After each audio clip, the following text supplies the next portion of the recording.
I don't know what's happening.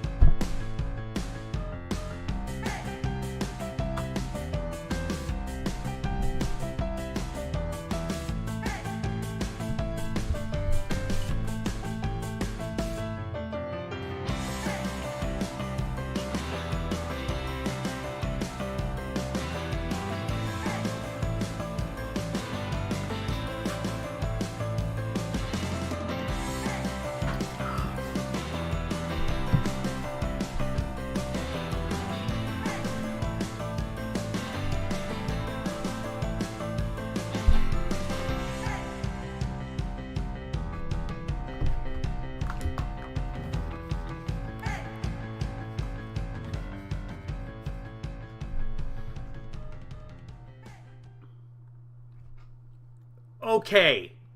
Am I here? Am I here? Yes. Audio should be going through. I can see me on YouTube. Is it working? I can see people in the chat room.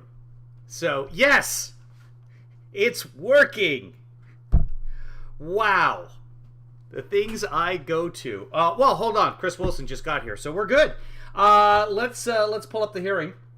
Fox News decided to cover this one after not covering the last one and getting hammered in the ratings for not covering it. They, in fact, went those hours from the primetime hearing on Thursday. They went those hours without a commercial break. They didn't make any money that evening. And they got trounced in the ratings. And what the research has shown is that a lot of Fox viewers that normally would be watching Fox at that time actually tuned in to MSNBC, CNN, C-SPAN, ABC, NBC, whatever. So they decided, you know what, we better broadcast these ones. Let's pull some up. Let's take a look at what happened earlier today. I haven't had a chance to watch a whole lot of it. I was listening to some of it as I was driving around and completely wasting my time this morning. I need to get another CPAP because I have sleep apnea. So they made an appointment for me, which is supposed. He said Monday. We've got an appointment Monday. He just didn't tell me it was next Monday, but he said Monday. So this Monday. Yeah, this Monday. Okay. It was the 20th, and then I got there, and they're like, "Well, two things. Two bad news is, A, your appointment's not till next week. Sorry, three things. A, your appointment's not till next week. B, it's not at this location." But we'll make it at this location. It's actually at a location that's an hour away from your house instead of the half hour away from your. For some reason, they sent me an hour away instead of half hour away. And C, we don't have any machines right now, so we won't know until that day whether we have a machine or not, because they sometimes come and they sometimes don't. So yay, supply chain. Before Biden was in office, no one had ever even heard of the supply chain. So speaking of hearing. Let's go back and see if I can find... I'm not happy with YouTube TV lately. It is getting really, really, really fussy. And... okay, where the hell are the hearings? All the networks were covering the hearings this morning, and it's not showing up in my library of things. YouTube TV has turned into a huge pile of crap. Start watching now? No, I don't want to start. What? Fine. Okay, great. Got it. Moving on. Show me the hearings. Resume watching. I was watching them. That's ABC, Fox News Live, Cavuto Coast to Coast. Nope, that was yesterday. Which one is this? I think we're just going to have to watch it on C-SPAN. Hold on. Give me a second here. This is the movie we saw on Friday. If anyone out there has seen Fire Island or whatever the movie is we watched the other day, did you like it? I can turn on C-SPAN. We'll pump up the volume a little bit. Unfortunately, we'll probably get that thing where C-SPAN pauses on us, but we're just going to have to deal with it. Yeah, they're all recorded, by the way. I recorded all the channels. I have the channels. I can't use CNN or MSNBC because I'll get a copyright strike, even though this is universally accepted as pooled material. CNN doesn't own the hearings. MSNBC doesn't own them. Fox News won't give me a copyright strike. So that's one good thing about Fox News. But MSNBC and CNN, the bots will give me a copyright strike. I'm already in trouble with YouTube for showing Ted Cruz's speech, and they're telling me I'm the one with the conspiracy theories on the Dominion voting machines when it's Ted Cruz saying it. I could. There's a transcript available. I could just reenact the hearings. Let's pump up the volume. Pump up the volume. Pump up the volume. Dance, dance. There we go. And let's get right into the hearings. Let's see. I'll put them in my ear. You guys should hear something. Here they come. So let's jump ahead here.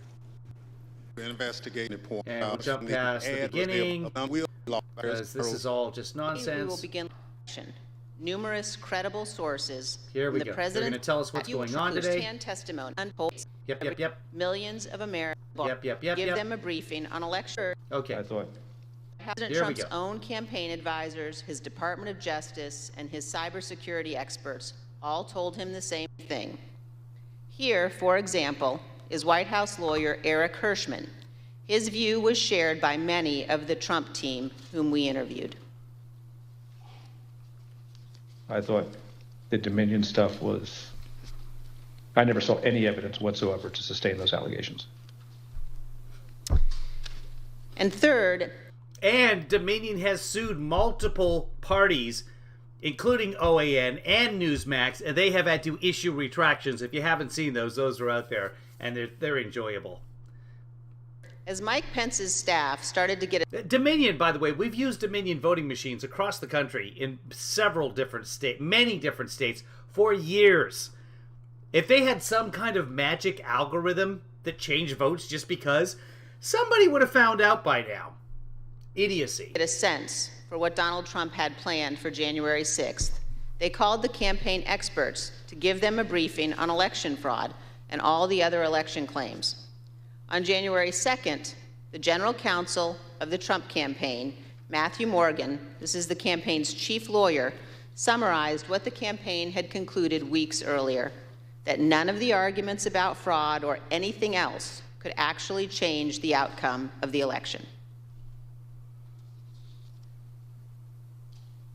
Generally discussed on that topic was whether the fraud, maladministration, abuse, or irregularities, if aggregated and read most favorably to the campaign, would that be outcome determinative?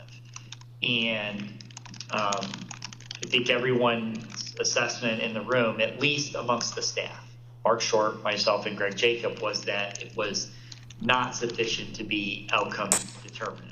Mark Short, also the chief of staff for Mike Pence, former vice president. As is obvious, this was before the attack on the Capitol. The Trump campaign legal team knew there was no legitimate argument, fraud, irregularities, or anything to overturn the election. And yet President Trump went ahead with his plans for January 6th anyway. Mr. Chairman, hundreds of our countrymen have faced criminal charges. Many are serving criminal sentences because they believed what Donald Trump said about the election, and they acted on it. Also known as the devil made me do it. They came... I shouldn't, that's too far. I don't mean any disrespect to the devil. To Washington, D.C. at his request. They marched on the Capitol at his request. And hundreds of them besieged and invaded the building at the heart of our constitutional republic. Oh, I almost forgot. We have a drinking word today. The drinking word is, that's the drinking word. So when you hear have yourself a drink. You'll also hear, and you'll know it's time to take a drink. So, for those of you that are friends of Bill, i.e. recovering alcoholics, go ahead and put your sponsor on speed dial at this point, because it's coming. As one conservative editorial board put it recently, quote, Mr. Trump betrayed his supporters by conning them on January 6th, and he is still doing it. Another conservative editorial board that has long supported President Trump said last week, Donald Trump, quote, won't stop insisting that 2020 was stolen, even though he has offered no proof that that is true. And this. What about a movie about mules? Donald Trump now, quote, By the way, I'm being sarcastic there. I'm kidding. 2,000 mules is a joke. There is no evidence of voter fraud in 2,000 mules. Just so you know, YouTube, that's a joke. I am not espousing the belief that the 2020 election was stolen. It was not. Quote, clings to more fantastical theories, such as Dinesh D'Souza's debunked 2,000 mules, even as recounts in Arizona, Georgia, and Wisconsin confirm Trump lost. Those are the correct conclusions to draw from the evidence gathered by this committee. We have much more evidence to show the American people on this point than we can reasonably show in one hearing. But today, we Take 5, take 10, take 20 hearings. will begin. Thank you, Mr. Chairman. I yield back.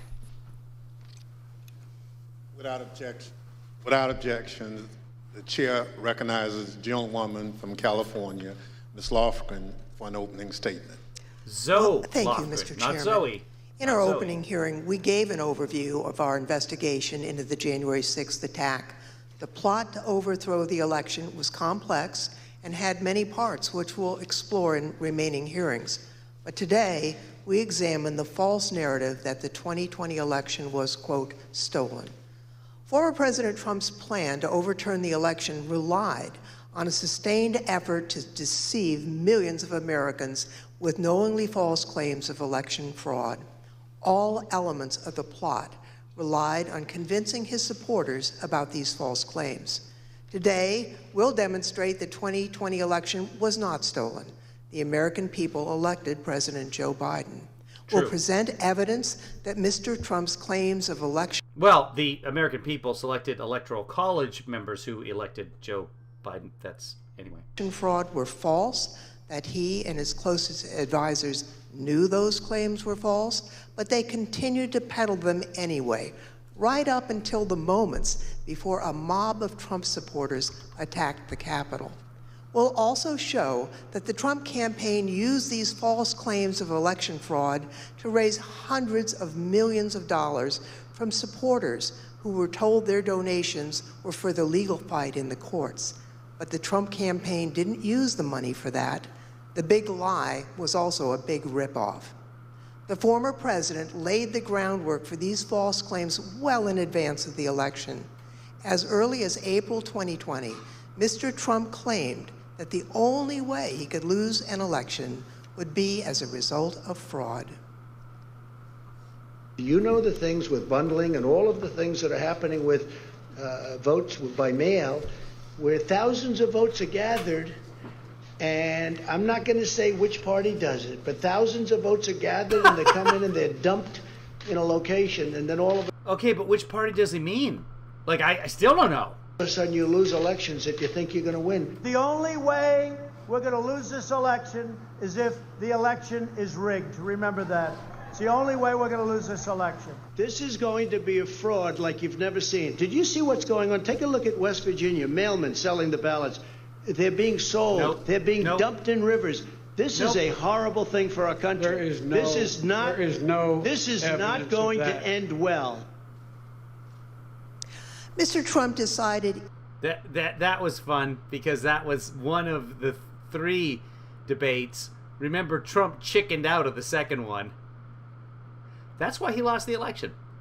Remember the first time around when he ran, Ted Cruz won Iowa.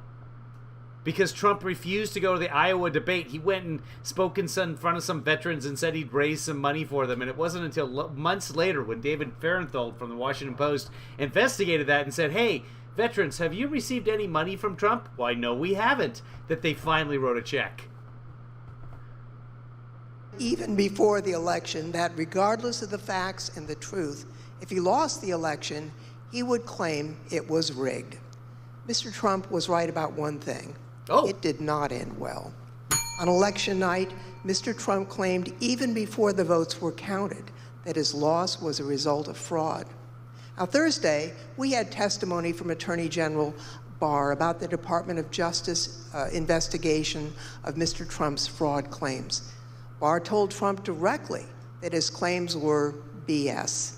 Yet, after hearing the truth and that... She smiles. when she says BS, because she knows it's a bad word, and we all know what she means. Warning from the AG, Mr. Trump continued to peddle the false claims of fraud.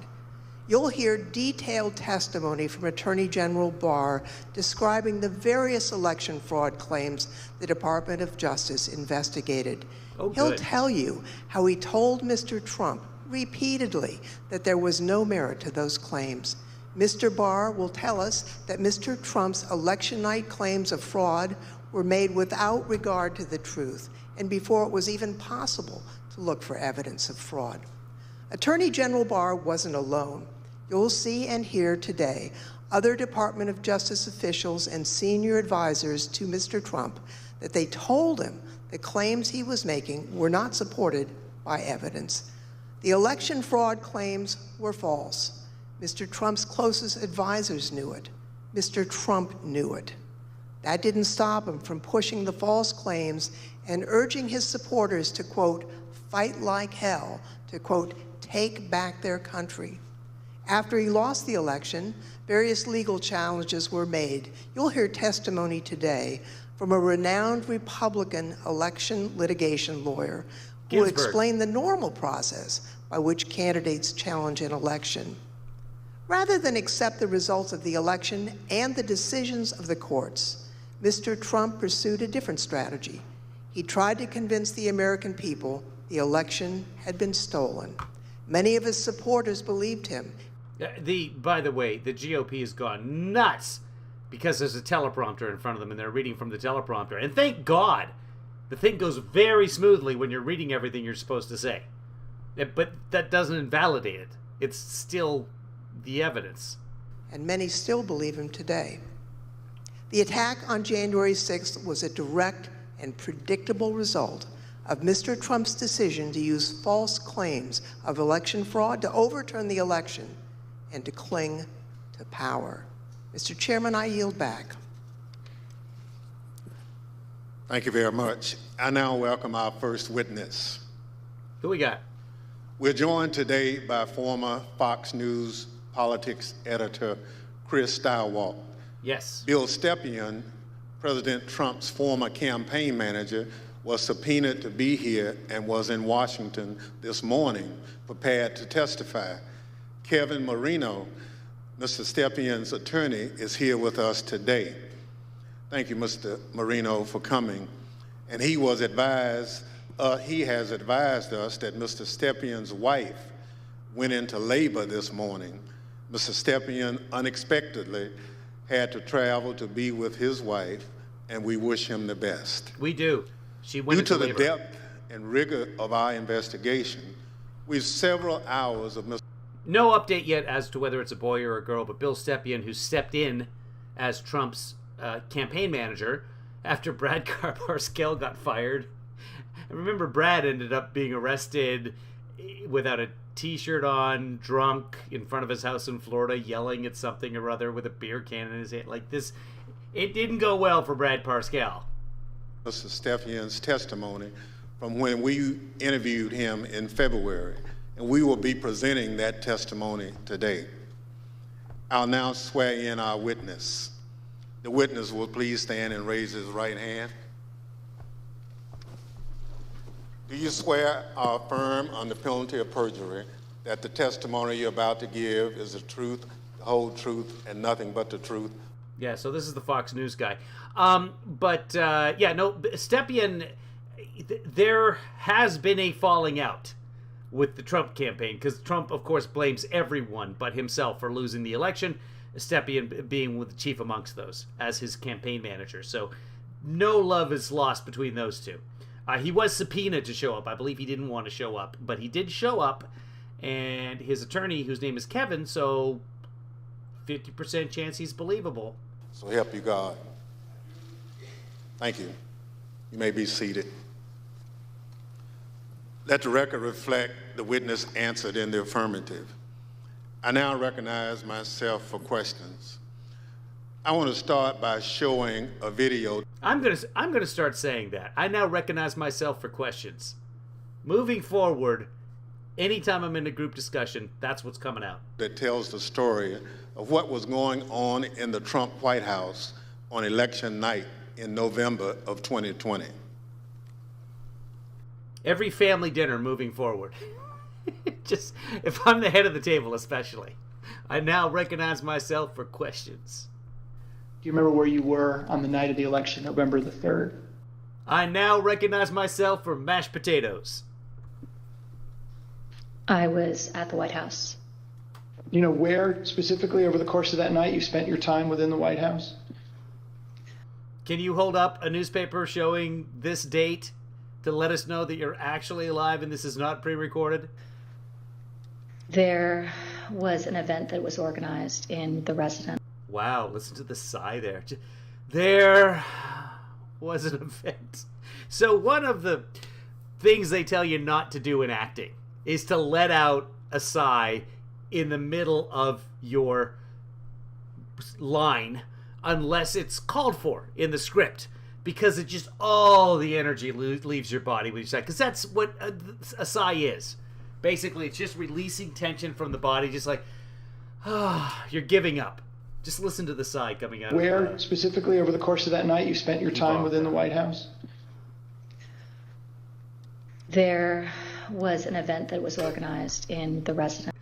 There was an event. Just say it all with no breath whatsoever. And so I moved between the residence, a room sort of off the residence where some family members were. I take it the president was upstairs.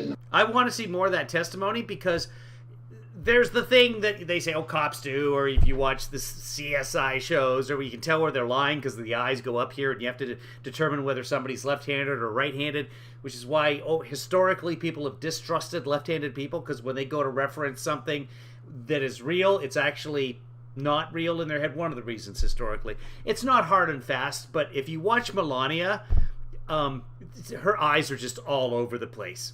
And you have no idea whether she's making this up or something she remembers or it's a calculation or whatever it is. And if you watch Jared, he's clearly dead in the eyes. The residence. He was upstairs. I was. He's upstairs. It's just my dad, and it's gonna tell him I lost an election. We were kind of on the first floor, so not upstairs. We were with mostly with Ivanka and her brothers and a couple other people who'd be coming in and out. Can you just describe the atmosphere? No eye movement whatsoever in Jared. Just dead into the camera. What were people expecting? Ivanka, not Melania. That night when you got to the White House. It's hard to. It's such a weird name. I always have trouble with Ivanka.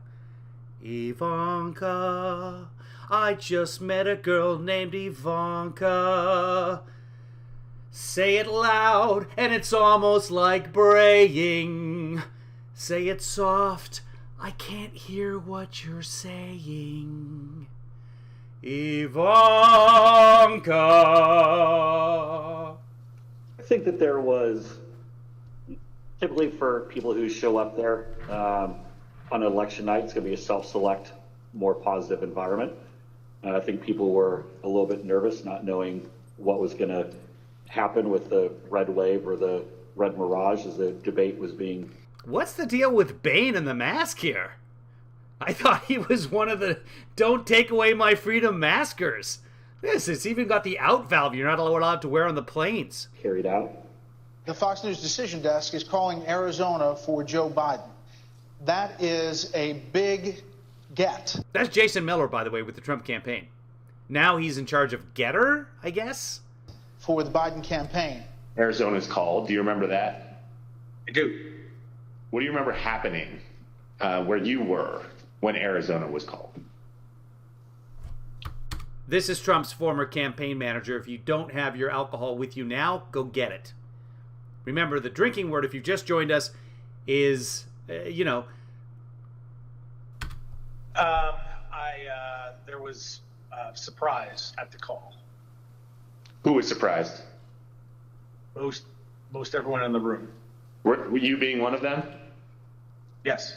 Did that shift the atmosphere or the attitude in the White House? Completely. How so? Can you describe Because Fox News was the first one to go out and say that.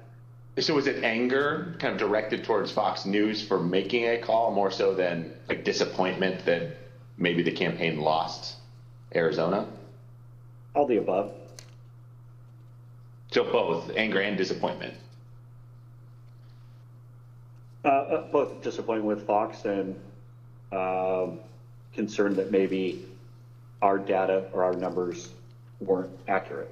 Were you in the White House residence during the sort of past midnight into the early We are going to get Giuliani drunk today. morning hours of November 4th? Yes, oh sure. It went over beyond midnight, yes. Do you remember Rudy Giuliani being at the White House on election night and into the early hours the next morning? I do. What do you remember about when he came? He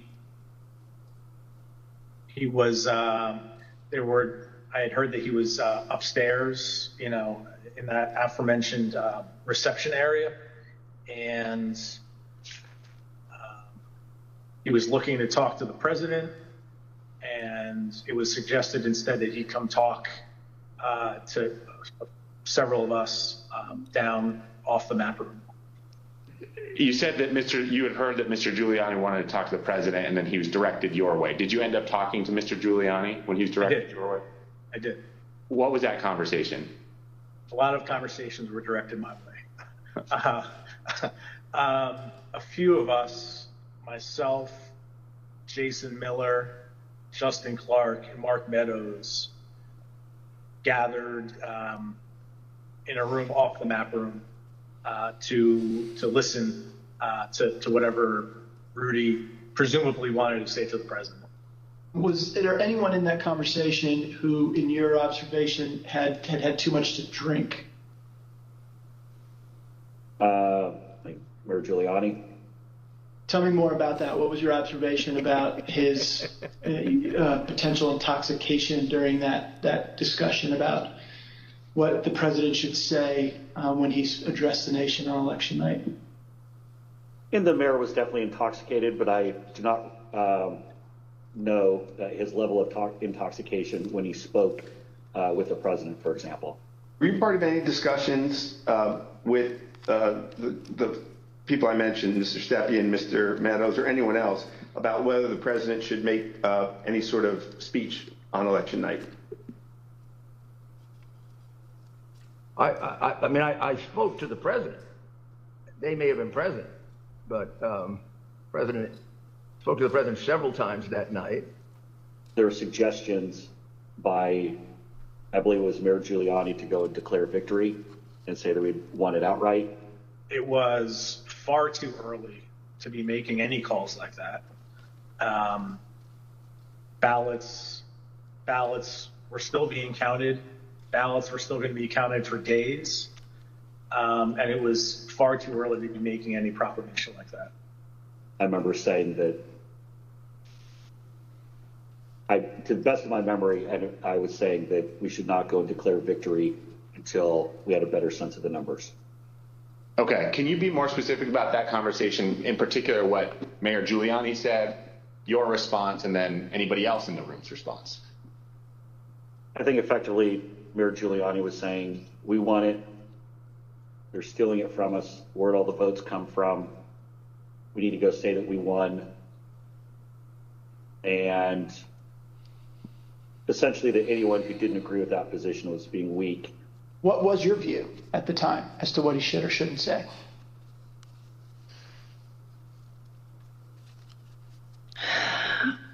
I don't know that I had a I was like, wait, which one is this? Who are they talking to again? Because we're just looking at the lawyers asking the questions. And then you hear this. Ivanka ASMR. View as to what he... That's what it should say at the bottom there. Ivanka Trump ASMR. Is that what it's called? I don't even know. I don't care. Next thing you know. Can you tell us what you did that night? Yeah, I thought you might enjoy the sound of an envelope across the microphone. And just Just listen to that. He should say, in that circumstance, the results were still being counted. It was. She had to search for the word. We're still being counted? What is wrong with her? Something is very wrong with this young lady. I wish her well. I guess they're battling, her and Jared, to come out from the Trump image, and yeah, I have no sympathy. Jared is a slumlord.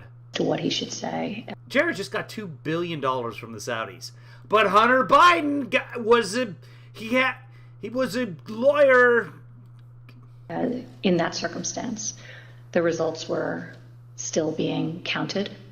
Who is she looking at? Who's over here? It was becoming clear that the race would not be called on election night. My belief, my recommendation was to say that votes were still being counted. It's too early to tell, too early to call the race, but we proud of the race we ran, and we think we're in good position. And we'll have more to say about this, the next day or the next day, whenever we had something to say. And did anybody who was a part of that conversation disagree with your message? Yes. Who was that? The president disagreed with that. I don't recall the particular words. He thought I was wrong. He told me so, and that they were gonna, go he was gonna go in a different direction.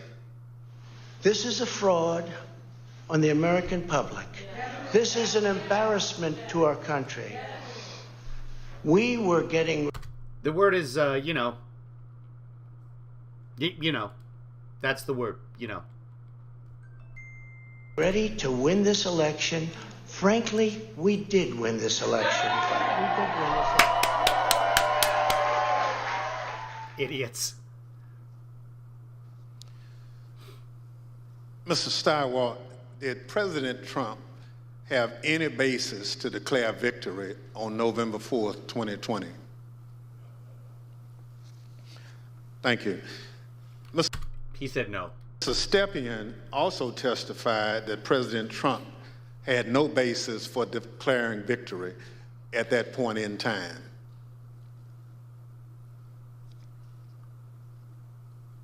My belief, my recommendation was to say that votes were still being counted.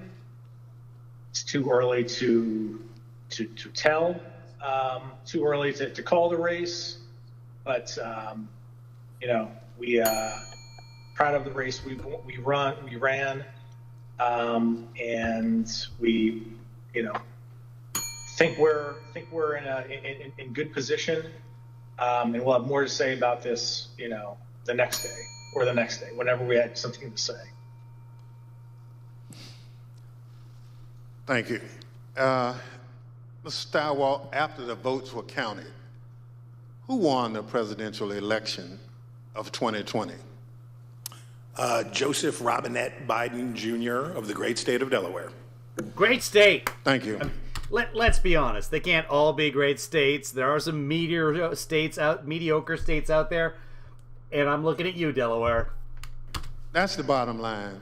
We've had an election. Mr. Trump lost, but he refused to accept the results of the democratic process. Pursuant to Section 5C8 of House Resolution 503, I now recognize the gentlewoman from California, Ms. Lofgren, for questions. Well, thank you, Mr. Chairman. Mr. Steiwalt, I'd like you to explain a term that was thrown around a lot during the election, and that's the so-called red mirage. What? I was watching... Yep, that's the end of that story, because I can't remember specifically whom I was watching, but I wanted, whoever it was, somebody on Fox News, and I wanted to said someone should start keeping track of the states that they say the great state of, and the states where they just say Michigan. It's always the great state of Florida, the great state of Georgia, the great state of Mississippi, and then, and California, and then New York. What does that mean? So in the 40 or 50 years, let's say, that Americans have increasingly chosen to vote by mail. Marcy says, I really like Delaware. I was not Delaware of that. Go ahead and drink up. Or early or absentee, Democrats prefer that method of voting more than Republicans do. So basically, in every election, Republicans win election day and Democrats win the early vote. And then you wait and start counting, and it depends on which ones you count first, but usually it's election day votes that get counted first. And you see the Republicans. This varies state by state, and I wish they made that clear here, but I did listen to this part. They did not. Can shoot ahead, and then every state has its own rules for when votes can be counted. Some states you can count the votes coming in as they come in. It can't be revealed. Only the computer can know. People can't see that result, and there are safeguards for that. But other states, you have to wait until 7 a.m. on election day to start counting. Other states, you can't count anything until 8 p.m. Consequently, you end up big dumps.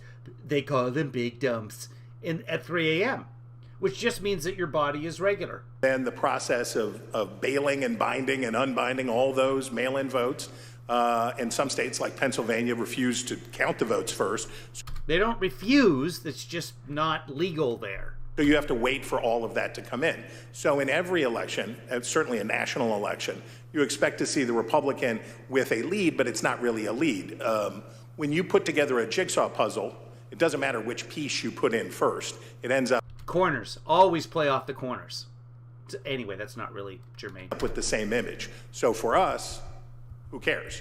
But that's because no candidate had ever tried to avail themselves of this quirk in the election counting system. We had gone to pains, and I'm proud of the pains we went to make sure that we were informing viewers that this was going to happen, because the Trump campaign and the president had made it clear that they were going to try to exploit this anomaly. And we knew it was going to be bigger because the percentage of early votes was higher, right? We went from about 45% of the votes being early and absentee to, because of the pandemic, that increased by about 50%. So we knew it would be longer, we knew it would be more. So we wanted to keep telling viewers, hey, look, the number that you see here is sort of irrelevant because it's only a small percentage of these votes. So this red mirage, that's really what you expected to happen on election night? Happens every time. Thank you, Mr. Steyerwalt. Now, I'd like to play a clip of Attorney General Bill Barr, who also explains what was expected to happen on election night. Right out of the box on election night, the president claimed that there was major fraud underway. I mean, this happened, as far as I could tell, before there was actually any potential of looking at evidence. And it seemed to be based on the dynamic that at the end of the evening, a lot of Democratic votes came in, which changed the vote counts in certain states. And that seemed to be the basis for this broad claim that there was major fraud. And I didn't think much of that because people had been talking for weeks, and everyone understood for weeks that that was going to be what happened on election night. Mr. Stepien obviously could not be with us today, and it's proper for him to be with his wife as they welcome their child. But he also had discussions with the president about the red mirage, that is, that it would be a long night and that early votes would favor him, but that lots more votes would be counted over the course of the night and the days after. So let's play clip 1 from our interview with Mr. Stepien. I recounted back to that conversation with him, in which I said, just like I said in 2016 was going to be a long night. I told him in 2020 that it was going to be a process again, as the early returns are going to be positive, and we're going to be watching the returns of ballots as they rolled in thereafter. So is it fair to say you're trying to present what you thought would be a realistic picture of what might happen over the course of that night, being election night? That night and the days that followed. Yeah, I always told the president the truth, and I think he expected that from me, and I told him it was going to be a process. It was going to be, we're going to have to wait and see how this turned out. So I just like I did in 2016, I did the same thing in 2020. Okay. So let's watch a short clip of President Trump speaking after he received that information from his campaign advisors. I ripped my headphones. We want all voting to stop. We don't want them to find any ballots at 4 o'clock in the morning. Is that Trump? I can't hear him. I can't. Hello? So when former President Trump said that, it contradicted what his advisors had warned would happen.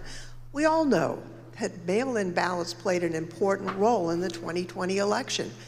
However, President Trump continuously discouraged mail-in voting. Mr. Stepien was and female in voting. So concerned about the president's position on mail-in voting that in the summer of 2020, he met with President Trump along with House Minority Leader Kevin McCarthy. Let's play clip 4. Let's. Meeting that was had, in particular, I invited Kevin McCarthy to join the meeting, he being of like mind on the issue with me, in which we made our case for why we believed mail-in voting not to be. He's a lot of scratchy, a lot of touchy, a lot of this, a lot of very, very busy while telling his story. Be a bad thing for his campaign, but the president's mind was made up, and you understand how many times to go to the well on a particular topic. Yeah. Well, top shelf, it doesn't matter. We're getting hammered. Get your wallet, a credit card. I understand. Tell me a little bit more about the argument that you and Mr. McCarthy made to the president in that meeting as to why it wasn't a bad thing that mail-in voting was available. Largely two pillars to that argument, both of which I've previously mentioned. One, leaving a good deal to chance. Pushing or urging your voters to vote only on election day leaves a lot to chance. That's A. And B, also previously mentioned, the fact that the Trump campaign, Republican National Committee, Republican Party had an advantage of grassroots workers and volunteers on the ground. Yeah, if you guys remember, Trump was telling his voters not to vote until the last minute. Either early voting or by mail, he was telling them do not vote. And if you do, go again on election day and vote again. That's what Trump instructed his people to do. That would allow, an advantage to enhance return rates of ballots that were mailed. Those were the two pillars of the argument. I see. And what, if anything, do you recall Representative McCarthy saying during that meeting? We were echoing the same argument. I mean, his words echoed mine, and vice versa on those two topics. Did he keep saying, Mr. Stirewalt, you were at the decision desk at Fox News on election night, and you called Arizona early for President Biden, which was controversial. How did you make that call, and where did you think the race stood in the early hours of the next day? Well, it was really controversial to our competitors who we beat so badly by making the correct call first. Our decision desk was the best in the business, and I was very proud to be a part of it. Because we had partnered with the Associated Press and the National Opinion Research Center at the University of Chicago, thanks to my colleague and friend Arnon Mishkin, had built a wonderful device for forecasting the outcomes of elections. So we had a different set of data than our competitors did. We had more research, and we had a better system, and we had a great team. So what you're waiting to see is, do the actual votes match up with the expectations in the poll? The real votes are testing the quality of your poll in targeted precincts and in targeted places. And let me tell you, I was just wondering, Ann's just asking, are these people behind him his wife and daughters? I'm not sure. I really don't know. Do they look alike? They don't look too enthralled by the whole thing. And I'm thinking, are they in college? Like, are they college interns? They could be a little bit old. They could be White House staffers. I don't know. I don't know who they are. They're all dressed in black. And they all have kind of a similar look to them. So I'm not really sure. Could be sorority sisters. I have no idea.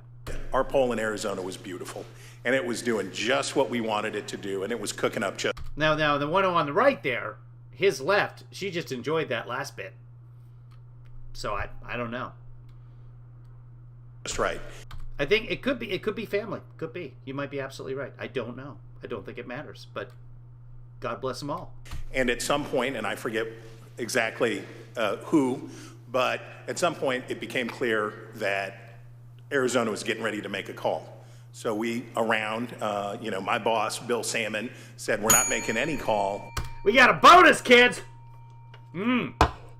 Until everybody says yes, because that was always our policy, unanimity. And you have to understand. Unanimity, do-do-do-do-do. Unanimity, do-do-do-do. Unanimity, do-do-do-do-do. Or in this room, you have, the best people from academia, Democrats, unanimity, do-do-do-do-do. Unanimity, do-do-do-do.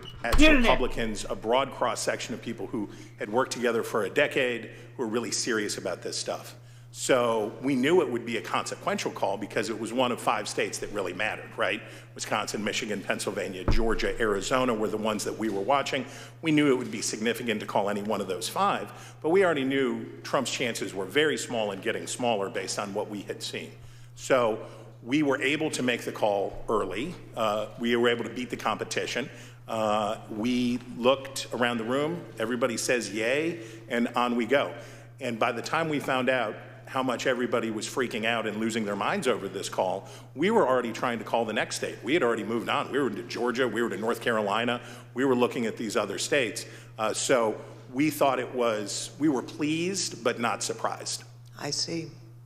After the election, as of November 7th, in your judgment, what were the chances of President Trump winning the election? After that point? Yes. None. I mean, I guess it's always possible that you could have, a truckload of ballots be found somewhere, I suppose.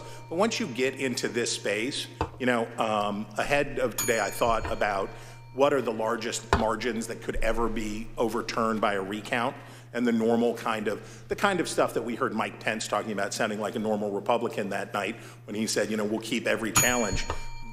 Nothing like that. In a recount, you're talking about hundreds of votes. When we think about calling a race, one of the things that we would think about is it outside the margin of a recount? And when we think about that margin, we think about, in modern history, you're talking about 1,000 votes, 1,500 votes at the way, way outside. Normally, you're talking about hundreds of votes, maybe 300 votes that are going to change. So the idea that through any normal process in any of these states, remember, he had to do it thrice, right?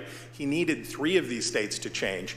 And in order to do that, I mean, you're at an infant. You're better off to play the Powerball than to have that come in.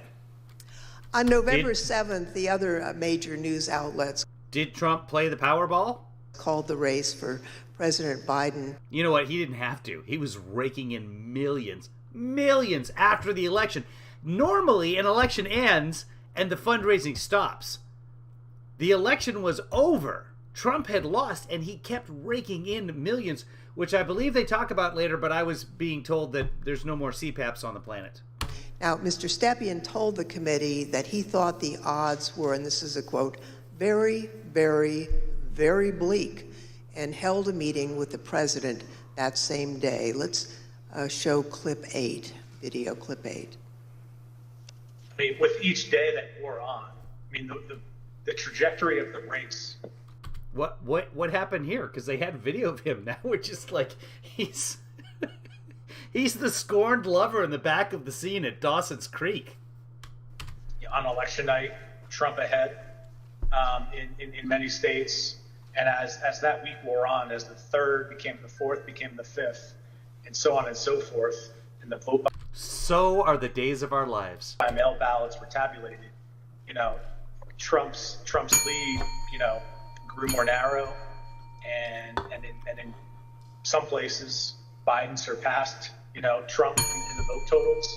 So as the week wore on, as we paid attention to those numbers multiple times a day, you know, internally, you know, I love that the closed captions are also telling me, you know, what he's gonna say, you know.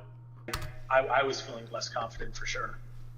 What was your view on the state of the election today? I am almost out of my drink, so I better get another one, and we'll get on our show. Here we go. Go! That point. You know, very, very, very bleak. You know, I'm out. We gotta pause the show. I can't do this without my drink. Everybody, talk amongst yourselves. I'm gonna get a drink. Hold on. I'm gonna come back.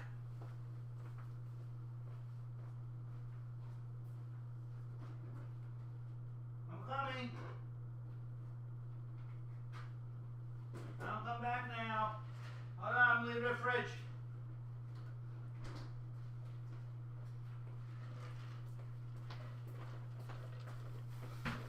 I was getting sore wrists, so I'm just gonna drink from a straw. Here we go! Woo! Come on, do it in the show. Go! We told him the Here group comes. that went over there Yes. outlined, you know, my belief in chances for success at this point, and then we pegged it at you know 5, maybe 10%. They missed that one on the closed captions. They missed it. They didn't even get it, and then he did it. Bonus. On recounts that you know either were automatically initiated or could be initiated based on you know realistic legal challenges, not all the legal challenges that eventually were pursued. But you know it was you know my belief is that it was a very, very, I mean 5 to 10%. It's not a very good optimistic outlook. Now, as It's President over. Trump and others continued to claim that the election was stolen, You're extremely loud, Random. there were lawyers who were a part of the campaign lawyers, who were responsible for investigating the fraud claims. That includes Alex Cannon, who could not validate the claims that were being made, including those being made by the president. Let's roll video 15. I don't know, Alex. 13. This is an email. It's 2 emails, actually. The first is from Alex Cannon to you and Faith McPherson. And then you forward that email on to Mark Meadows, Justin Clark, and Jason Miller, the subject being AZ Federal ID voters. If you look at the original email there, it says, Bill, we completed the AZ analysis you requested. I assume that's about Arizona. And because of the substantial uncertainty surrounding the databases, this is a highly unreliable way to identify ineligible Stop talking, lawyer guy. Make Bill Stepien talk. voters. Can you explain the task that you gave to Ms. Cannon? Yes. For this Arizona analysis? Yes. Sure. Previously, I described some of my frustration with some of the claims that people would throw at President Trump regarding, you need to look at this, this happened in this state or that happened in that state. And it would be, those would flow to us to look into. I talked about that before, I think. Yep. this is an example of that. I recall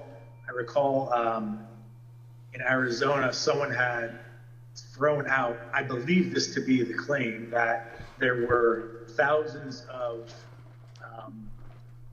illegal citizens, people not eligible to vote, having cast their ballots in Arizona. Someone had thrown out that claim to President Trump. And with, the margins being as close as they were, as I previously described, that could potentially matter. So this wild claim is thrown out, which, on its face didn't seem, realistic or possible to me. I asked Alex to look at the claim, and I haven't. After a certain amount of time, you just know it's coming. I read his full email, but I recall the response to that. The reality of that was not illegal citizens voting. In the election. Illegal citizens. I think it was like overseas voters voting in the election. Yes, that's what it was. So obviously, people who were eligible to vote. Americans. By the way, there's no such thing as an illegal citizen. You're the citizen or you're not a citizen. There's no illegal citizens. When these findings were passed up the chain to President Trump, I just took an extra sip in case I missed one in there. I'm sure I did. Became frustrated, and he replaced the campaign's legal team. Let's play clip 14. Is this where Giuliani comes in?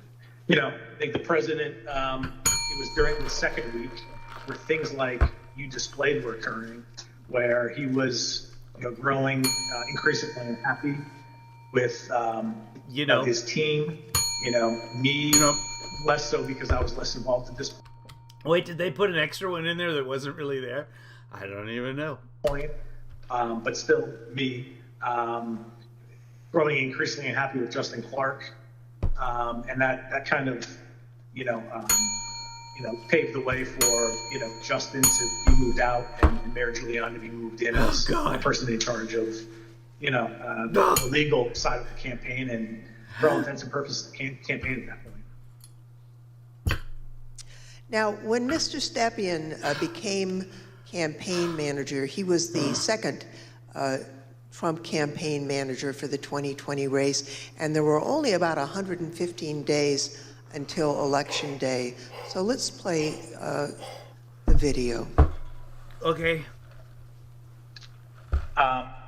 I inherited a campaign that was, the day I was hired was, I believe, President Trump's low point in the 2020 daily average polling against President Biden. It was a campaign at a low point in the polls. It was structurally and fiscally deficient. There was a great deal wrong with the campaign in both of those in both of those areas. So most of my day spent fixing and I think I took over with 115 days left in the campaign. Most of my time was spent fixing the things that could be fixed with 115 days left in the campaign. Now, Mr. Stepien, and you just made me laugh. Has been in the campaign. But I'm drunk, so really anything at this point. Field for a long time, and he worked for lots of different candidates and campaigns.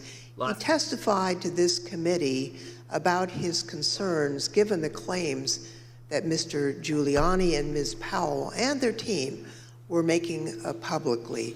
Let's play clip 15. Okay, and was it important for you, Mr. Stepien, to sort of pull back just for your own professional reputation? You didn't want to be associated with some of what you were hearing from the Giuliani team and others that sort of stepped in the wake of your departure? I didn't mind being categorized. There were two groups of them. We called them kind of my team and Rudy's team. I didn't mind being characterized as being part of Team Normal, as reporters, kind of started to do around that point in time. I said, hours ago, early on that, I've been doing this for a long time, 25 years, and I've spanned, political ideologies from Trump to McCain to Bush to Christie, and, I can work under a lot of circumstances for a lot. I've worn out the bell. It's just not even working anymore. I just miss it. I was just waiting. I was saving it.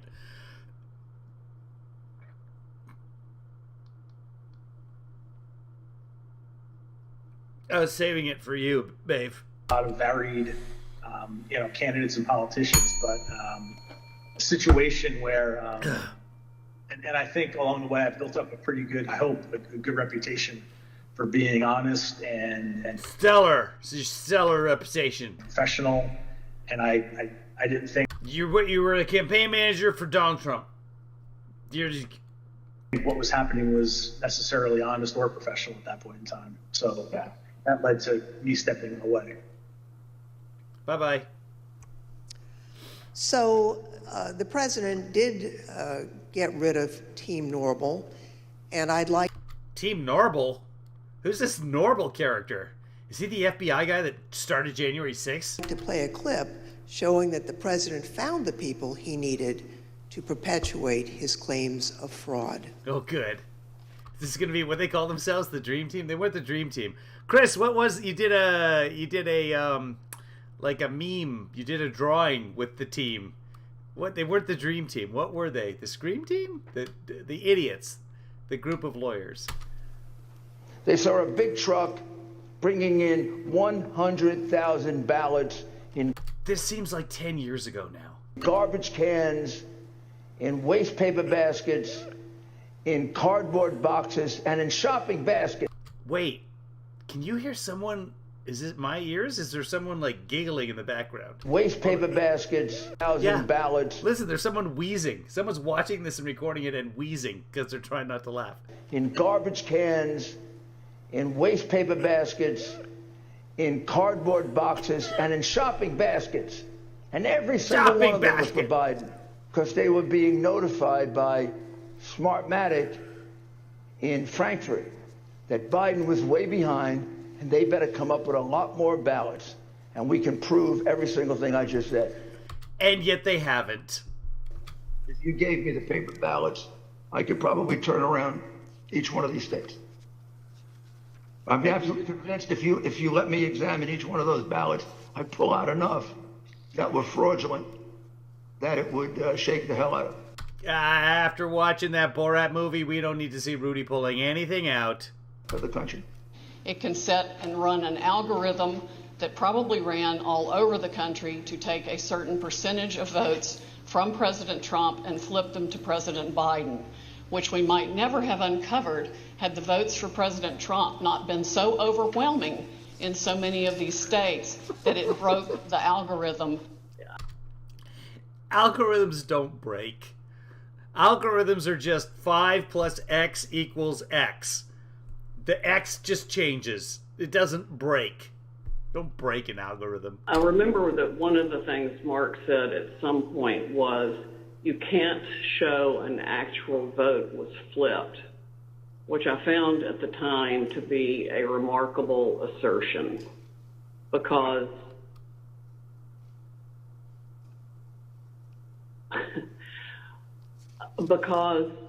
you don't have to have the gun to see the body lying on the floor bleeding out with 5 bullet holes in it was killed by a gun.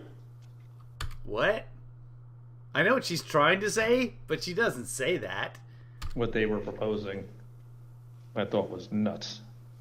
And the theory was also completely nuts. Right?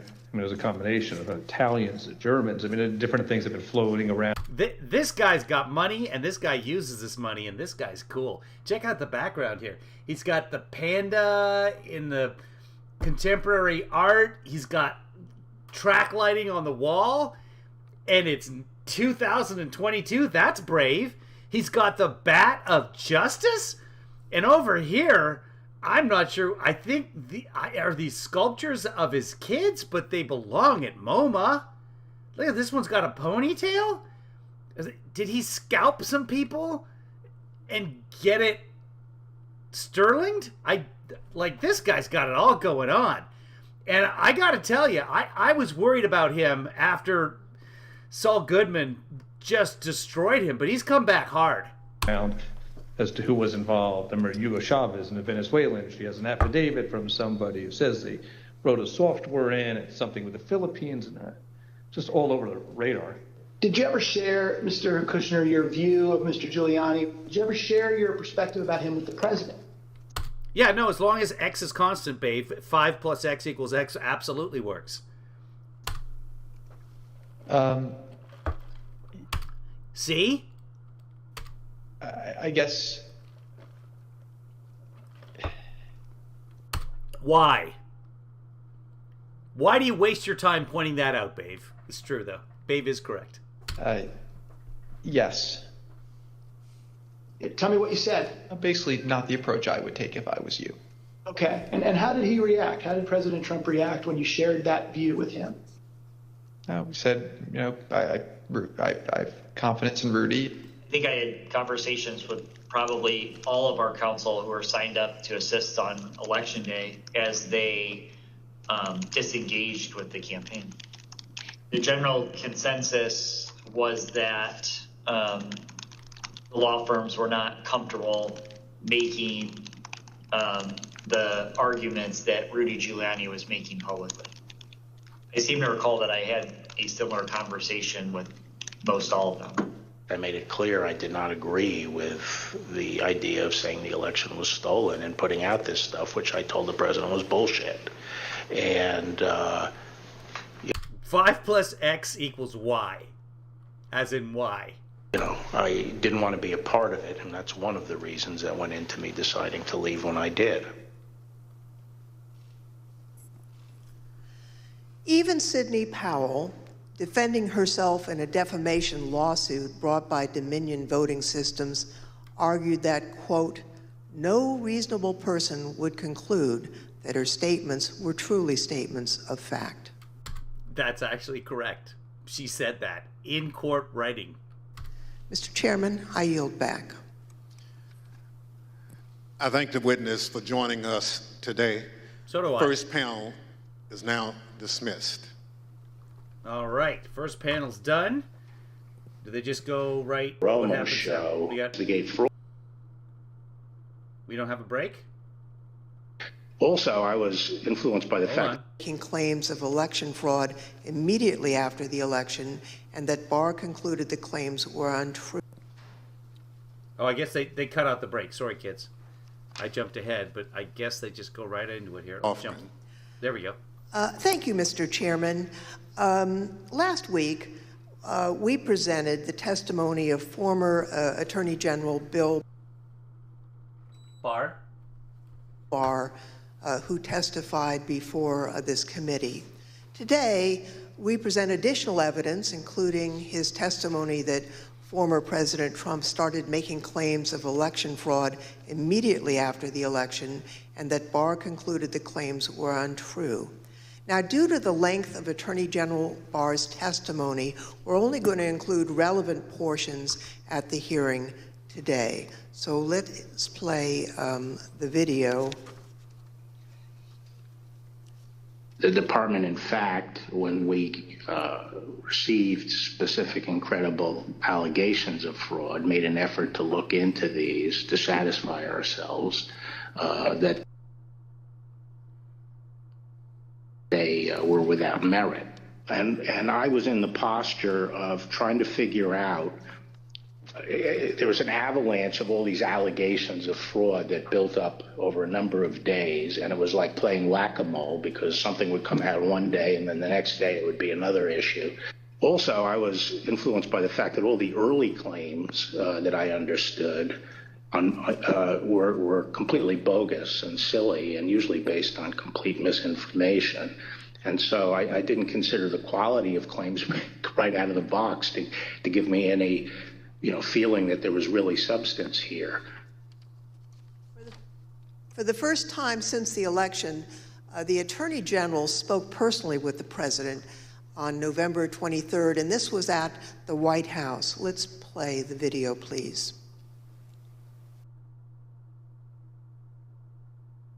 So on November 23rd, I hadn't spoken to the president since the election, and in fact, as I said, since the middle of October, roughly.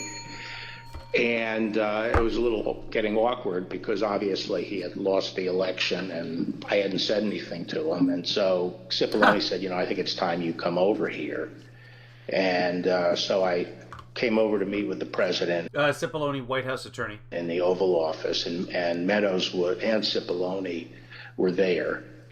And I feel sad because right now I'm quarantined because I've been exposed to COVID. I'm testing negative. Everything is good. But right now I'm Cipollone. President, and this is leading up to this conversation with Kushner, the president... What do you do? Said there had been major fraud. That's C-SPAN pausing, not me. And that as soon as the facts were out, the results of the election would be reversed. And he went on this for quite a while, as he's prone to do. And then he got to something that I was expecting, which is to say that apparently the Department of Justice doesn't think that it has a role of looking into these fraud claims. So I said, you know, that has to be the campaign that raises that with the state. The department doesn't take sides in elections, and the department is not an extension of your legal team. And our role is to investigate fraud, and we'll look at something if it's specific, credible, and could have affected the outcome of the election. And we're doing that, and it's just not. They're just not meritorious. They're not panning out. And as I walked out of the Oval Office, Jared was there with Dan Scavino, who ran the president's social media, and who I thought was a reasonable guy and believe is a reasonable guy. No. And I said, how long is he going to carry on with this stolen election stuff? Where's this going to go? And by that time, Meadows had caught up with me and leaving the office and caught up with me and said that he said, look, I think that he's becoming more realistic and knows that there's a limit to how far he can take this. And then Jared said, you know, yeah, we're working on this. We're working on it. Even after... Oh, come on. Let's not do the pausing. His C-SPAN. attorney general told him his claims of election fraud were false. Oh, geez. We're only halfway there. I might try and find this on the YouTubes. Let's see. We're 56 minutes in. President Trump continued to promote these claims. I felt that things continued to deteriorate between the 23rd and the weekend of the 29th. And then on November 29th, he appeared on Maria Bartiromo's show, Sunday Futures, I believe it was, and he said that the department was missing in action. Well, no, we had glitches where they moved thousands of votes from my account to Biden's account, and these are glitches. So they're not glitches, they're theft, they're fraud, absolute fraud. This election was over, and then they did dumps. They call them dumps, big, massive dumps. Big dumps. In Michigan and Pennsylvania and all over. How the FBI... Okay. Department of Justice, I don't know, maybe... All right, I found where we are. We're just going to keep this one paused. I'm going to drag this YouTube from C-SPAN over. This should be without the pauses. This they recorded live. Let's see if we can jump ahead here until we see Trump, because that should be in the same position. Yeah, I think we're good. We watched this interview, by the way, with Maria Bartiromo. So let's just jump in here and see where we are. To Biden's account. I'm going to have to pump the volume up here. Dance. Let's pump it up. If you got headphones in, go ahead and take them out for a second. Let me see where the volume is. And these are glitches, so they're not glitches. That's not bad. Let me give you just a little bit more. There we go. Glitches, they're theft. Okay, that should be okay. And we'll see what happens as we go forward here. So this is C-SPAN, hopefully without the pauses. They're fraud, absolute fraud. This election was over, and then they did dumps. They call them dumps, big massive dumps. Big massive dumps. In Michigan and Pennsylvania. At 3 a.m. and all over. How the FBI and Department of Justice, I don't know, maybe they're involved, but how people are allowed to get away from this stuff with this stuff is unbelievable. Now, spurred by what he saw, Barr told the Associated Press on December 1st that there was no evidence of election fraud. And immediately after Attorney General Barr's statement went public, Mr. Trump berated and he nearly fired Barr. But Barr persisted in telling the president that there was no evidence to support the fraud claims. This got under my skin, but I also felt it was time for me to say something. So I set up a lunch with the AP reporter, Mike Balsamo, and I told him at lunch, I made this statement that to date we have not seen fraud on a scale that could have affected a different outcome in the election. I had a later meeting scheduled at the White House at 3 o'clock with Meadows. This was previously scheduled, so I knew this was going to come up, and I went over there and I told my secretary that I thought I would probably be fired and told not to go home. I mean, not to go back to my office. So I said, you might have to pack up for me. And so when I got over there, I met with the chief of staff. He said the president was angry. He didn't really get into the issue of the fraud. And then I went up to Pat Cipollone's office, and we were talking with each other. And word came down that he wanted us both to go to the Oval. And the president was as mad as I've ever seen him, and he was trying to control himself. And the president said, well, this is killing me. You didn't have to say this. You must have said this because you hate Trump. You hate Trump. And then he raised the big vote. That's one thing that's always been weird about Trump, is that he refers to himself in the third person all the time. Dump, as he called it, in Detroit. There's the dumps. And that, he said people saw boxes coming into the counting station at all hours of the morning. And did he just say, I missed it. I'm drinking anyway. So forth. And I explained to him that at that point I knew the exact number of precincts in Detroit. I think it was 630 something. I said, Mr. President, there are 630 precincts in Detroit, and unlike elsewhere in the state, they centralized the counting process, so they're not counted in each precinct. They're moved to counting stations, and so the normal process would involve boxes coming in at all different hours. So there's nothing. And I said, did anyone point out to you, did all the people complaining about it point out to you, you actually did better in Detroit than you did last time? I mean, there's no indication of fraud in Detroit. And I told him that the stuff that his people were shoveling out to the public was bullshit. I mean, that the claims of fraud were bullshit. And, he was indignant about that. And I reiterated that they'd wasted a whole month on these claims on the Dominion voting machines, and they were idiotic claims. And I specifically raised the Dominion voting machine. I kind of want to see the whole thing. I want to see all of this without the edits in between. Which I found to be among the most disturbing allegations. Disturbing in the sense that I saw absolutely zero basis for the allegations, but they were made in such a sensational way that they obviously were influencing a lot of people, members of the public, that there was this systemic corruption in the system and that their votes didn't count and that these machines controlled by somebody else were actually determining it, which was complete nonsense. And it was being laid out there. And I told them that it was crazy stuff and they were wasting their time on that. And it was doing a grave disservice to the country. Okay, so the very next day, the president released a video rehashing some of the very same claims that his chief law enforcement officer had told him were, quote, nonsense. Here's an example. This is Michigan. At 6:31 in the morning, a vote dump of 149,772 votes came in. unexpectedly. We were winning by a lot.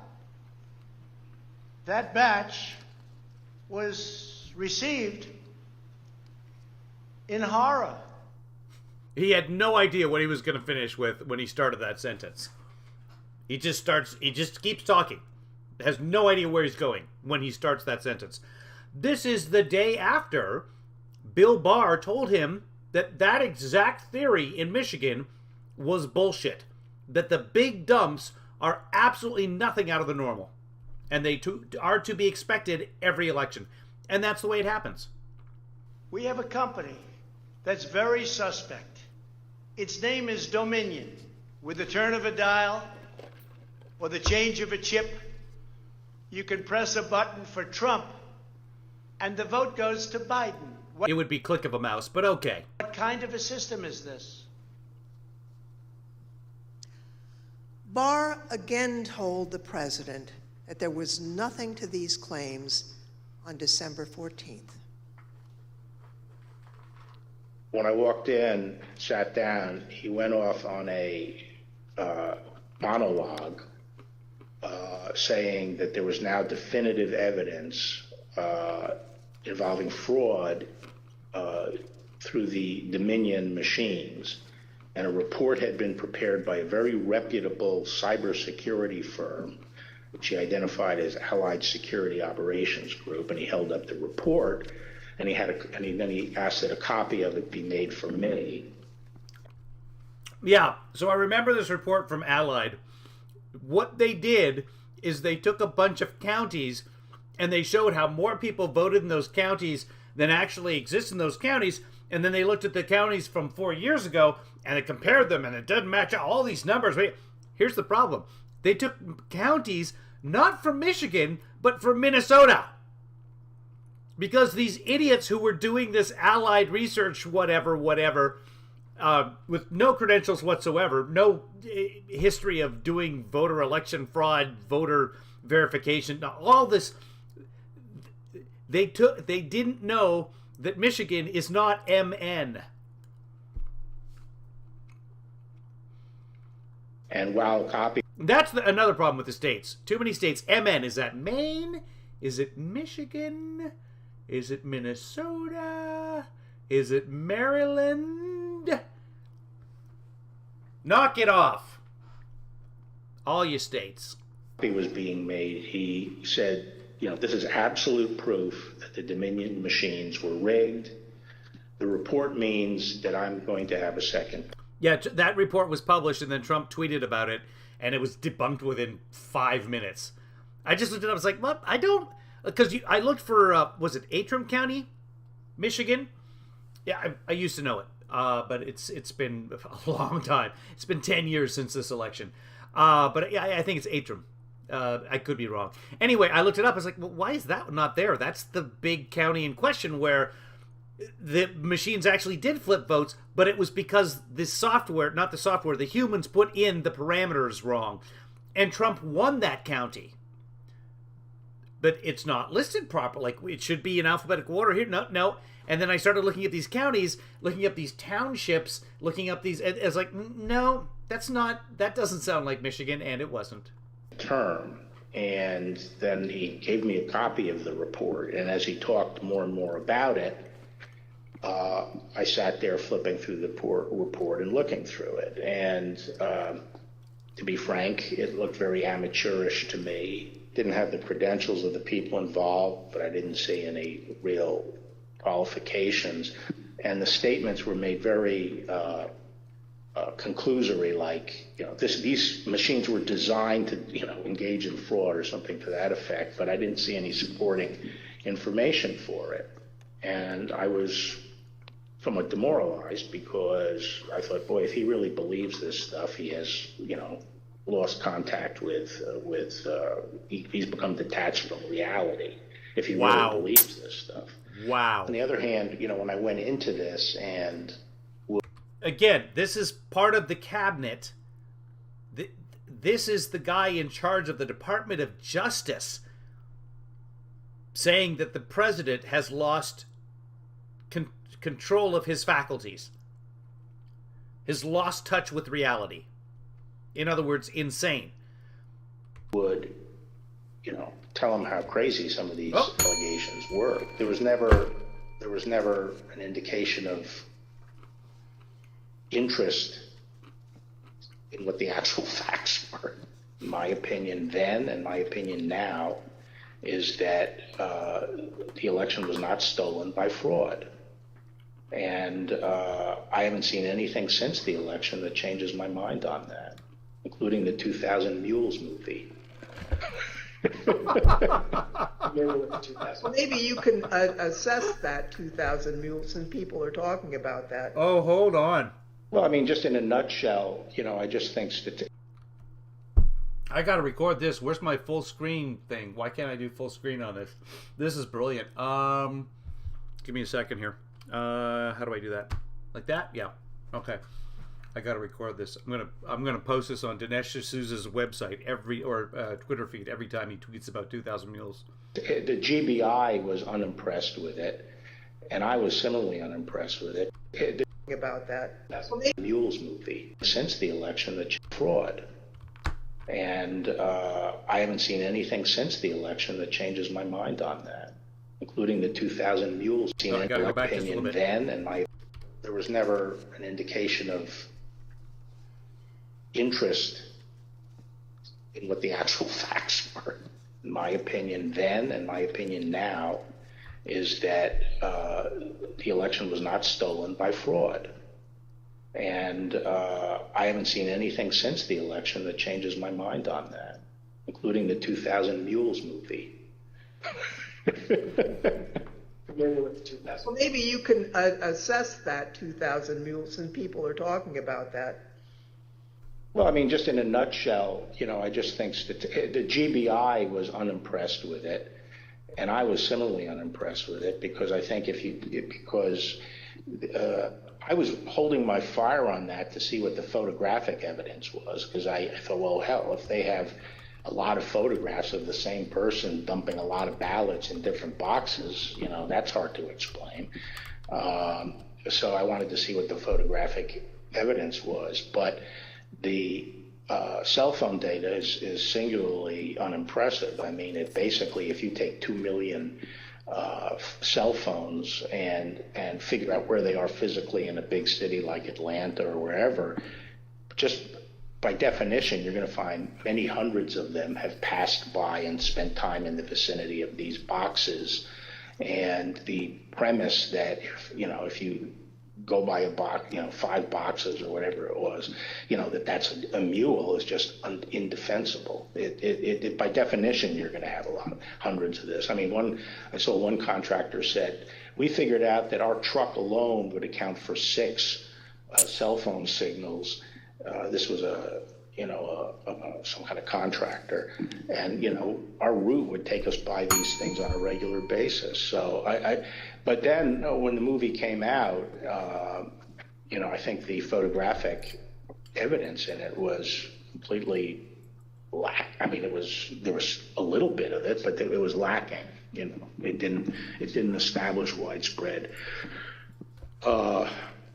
illegal harvesting. The other thing is people don't understand is that it's not clear that even if you can show harvesting, that changes the results of the election. The courts are not going to throw out votes and then figure out what votes were harvested and throw them out. It's still the burden on the challenging party to show that illegal votes were cast. Votes were the result of undue influence or bribes, or there was really, the person was non compos mentis.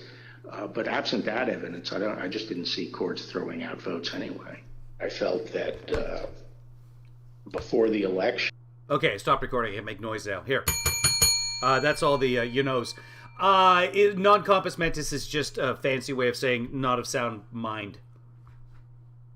And it was possible to talk sense to the president. And while you sometimes had to engage in a big wrestling match with him, that it was possible to keep things on track. But I felt that after the election, he didn't seem to be listening, and I didn't think it was, that I was inclined not to stay around if he wasn't listening to advice from me or his other cabinet secretaries. And no one suggested the 25th at that point, after he'd lost contact with reality. The guy in charge of the nukes, by the way. So on December 14th, the chief law enforcement officer in the country decided just to walk away, rather than doing what had to be done. Barr quit. Now, the Attorney General wasn't the only person who told the president that his claims were false. Other officials and close advisors told him the same thing. Rather than try to address a counterfactual or a hypothetical, let me just say there were instances where the president would say, people are telling me this, or I've heard this, or I saw on television, this impropriety in Atlanta or Pennsylvania or something, and we were in a position to say, our people have already looked at that, and we know that you're getting bad information, that's not correct. There was a "we know" right in there. That does not count. It demonstrated to be incorrect from our point of view, and been debunked. A month and a half or so after the election day, and at that meeting, various allegations of fraud were discussed, and Eric and Pat didn't, told the group, the president included, that none of those allegations have been substantiated to the point where they could be the basis for any litigation challenge to the election. President Trump's own vice president and his top advisors also knew that there wasn't evidence to support the claims that the president was making. Anyone else other than Mr. Meadows who asked you about the status, outside of your legal group, Mr. Morgan and the others you mentioned, anyone else who asked you the status of what you were finding in your assessment of it? Now even the lawyers, even the staffers for January 6th are saying it? They're trying to kill us. Yes, sir. Who's that? Peter Navarro. When did you talk to Mr. Navarro? Mid-November. Around the same time as Mr. Meadows? Yes, sir. And tell me about that conversation. I recall him asking me questions about Dominion and maybe some other categories of allegations of voter fraud. And I remember telling him that I didn't believe the Dominion allegations because I thought the hand recount in Georgia would resolve any issues with a technology problem and with Dominion or Dominion flipping votes. And it did. And I mentioned at that time that the CISA, Chris Krebs, had recently released a report saying that the election was secure. Chris Krebs, he's calling him Krabs, but just a pronunciation thing. Chris Krebs, former Microsoftie, in charge of security for the elections, CISA being this cyber initiative for the U.S. government, appointed by Trump. And I believe Mr. Navarro... He's the one who said after the election, this is the most secure election of all time. Accused me of being an agent of the deep state working with Chris Krebs against the president. And I never took another phone call from Mr. Navarro. Anyone else besides Mr. Meadows, Mr. Navarro, Mr. Hirschman that you had discussions with inquiring about what you were finding in your review of the allegations that were pouring in?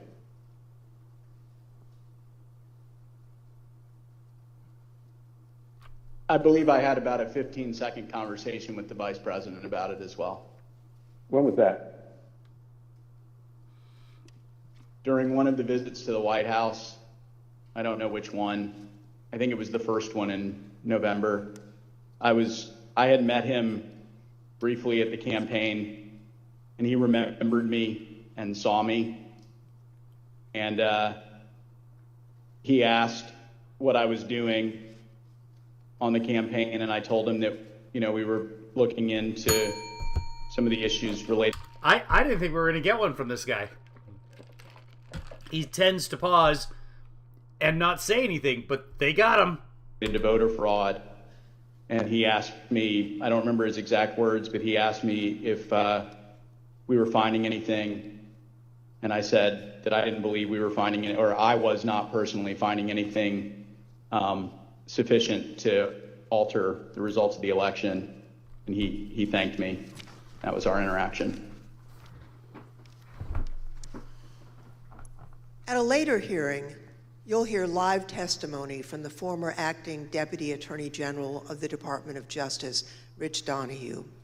But now I'd like to play a portion of his testimony. Ooh, it's a tease. Coming up on January 6th. Again, put this in perspective and to try to put it in very clear terms to the president. And I said something to the effect of, sir, we've done dozens of investigations, hundreds of interviews. The major allegations are not supported by the evidence developed. We've looked at Georgia, Pennsylvania, Michigan, Nevada. We're doing our job. Much of the info you're getting is false. And then I went into, for instance, this thing from Michigan, this report about 68% error rate. Reality is it was only 0.0063% error rate, less than 1 in 15,000. So the president accepted that. He said, okay, fine. He did not. But what about the others? And again, this gets back to the point that there were so many of these allegations that when you gave him a very direct answer on one of them, he wouldn't fight us on it, but he would move to another allegation. So then I talked about a little bit about the Pennsylvania truck driver. This is another allegation that had come up. And this claim was by a truck driver who believed, perhaps honestly, that he had transported an entire tractor-trailer truck full of ballots from New York to Pennsylvania. And this was, again, out there in the public and discussed. And they interviewed him on Tucker and on Hannity. And he's also a guy who was on like a ghost hunter show or something. So this is a guy that believes in the supernatural, in the ghosts, and was doing TV shows about it, or YouTube videos about it, or whatever it is, but just a genuine crackpot. Seems like a nice guy, though. But yeah, there were ballots being printed in New York and being trucked to Pennsylvania. Why? How stupid would you have to be to do that? It never happened. And I essentially said, look, we looked at that allegation. We looked at both ends, both the people who load the truck and the people who unload the truck. And that allegation was not supported by the evidence. Again, he said, okay. And then he said, no, I didn't mention that one. What about the others? And I said, okay, well, with regard to Georgia, we looked at the tape, we interviewed the witnesses. There is no suitcase. The president kept fixating on this suitcase that supposedly had fraudulent ballots, and that the suitcase was rolled out from under the table. And I said, no, sir, there is no suitcase. You can watch that video over and over. There is no suitcase. There is a wheeled bin where they carry the ballots, and that's just how they move ballots around that facility. There's nothing suspicious about that at all. I told them that there was no multiple scanning of the ballots. One part of that allegation was that they were taking one ballot and scanning it through 3 or 4 or 5 times to rack up votes, presumably for Vice President Biden. I told them that the video did not support that. Then he went off on double voting at the top of the next page. He said, dead people are voting. Indians are getting paid to vote. He meant people on Native American reservations. He said there's lots of fraud going on here. Told him flat out that much of the information he's getting is false and or just not supported by the evidence. We look at the allegations, but they don't pan out. Mr. Barr and his advisors were not the only ones who determined that the president's allegations regarding Dominion voting machines were false. So, Mr. Chairman, I ask unanimous consent to include in the record of this hearing reports issued by the Department of Homeland Security's Cybersecurity and Infrastructure Security Agency, otherwise. This first daytime hearing, essentially the second hearing, this is all voter fraud. Was the election stolen? It seems, so far. Anyway, they may change as we go forward. I haven't heard the whole thing. But it seems that they're doing these in chunks. The first one, we're going to show you that, in fact, the election was not stolen. The second one, we will show you that, but we're not even at January 6th yet. Is known as CISA, that addressed and rejected the claims of manipulation of voting machines in the 2020 election. Without objection, so ordered. Thank you, Mr. Chairman. I also ask unanimous consent to include in the record a report prepared by the Michigan Senate Oversight Committee that disproved claims of election fraud in Michigan, as well as a statement by 59 of the country's leading election security scientists, noting the absence of any credible evidence that the 2020 election had been altered through technical compromise, and 5 other reports from organizations and individuals confirming there was no widespread fraud in the 2020 election or describing the spread of the former president's lies. Without objection, so ordered. Thank you, Mr. Chairman, and I yield back. Pursuant to the order of the committee for today, the chair declares the committee in recess for a period of approximately 10 minutes. Okay, we'll find out if they jump ahead here or nope, this was live, so it looks like they just keep going here. If anyone needs a break, go ahead and take it. And this is longer than 10 minutes. Let's see what they come back with. No, still going, still going. Still going. Holy smokes, do they even come back here? Here we go. There they are. We're swearing in some folks here. Let's take a look. Do you swear?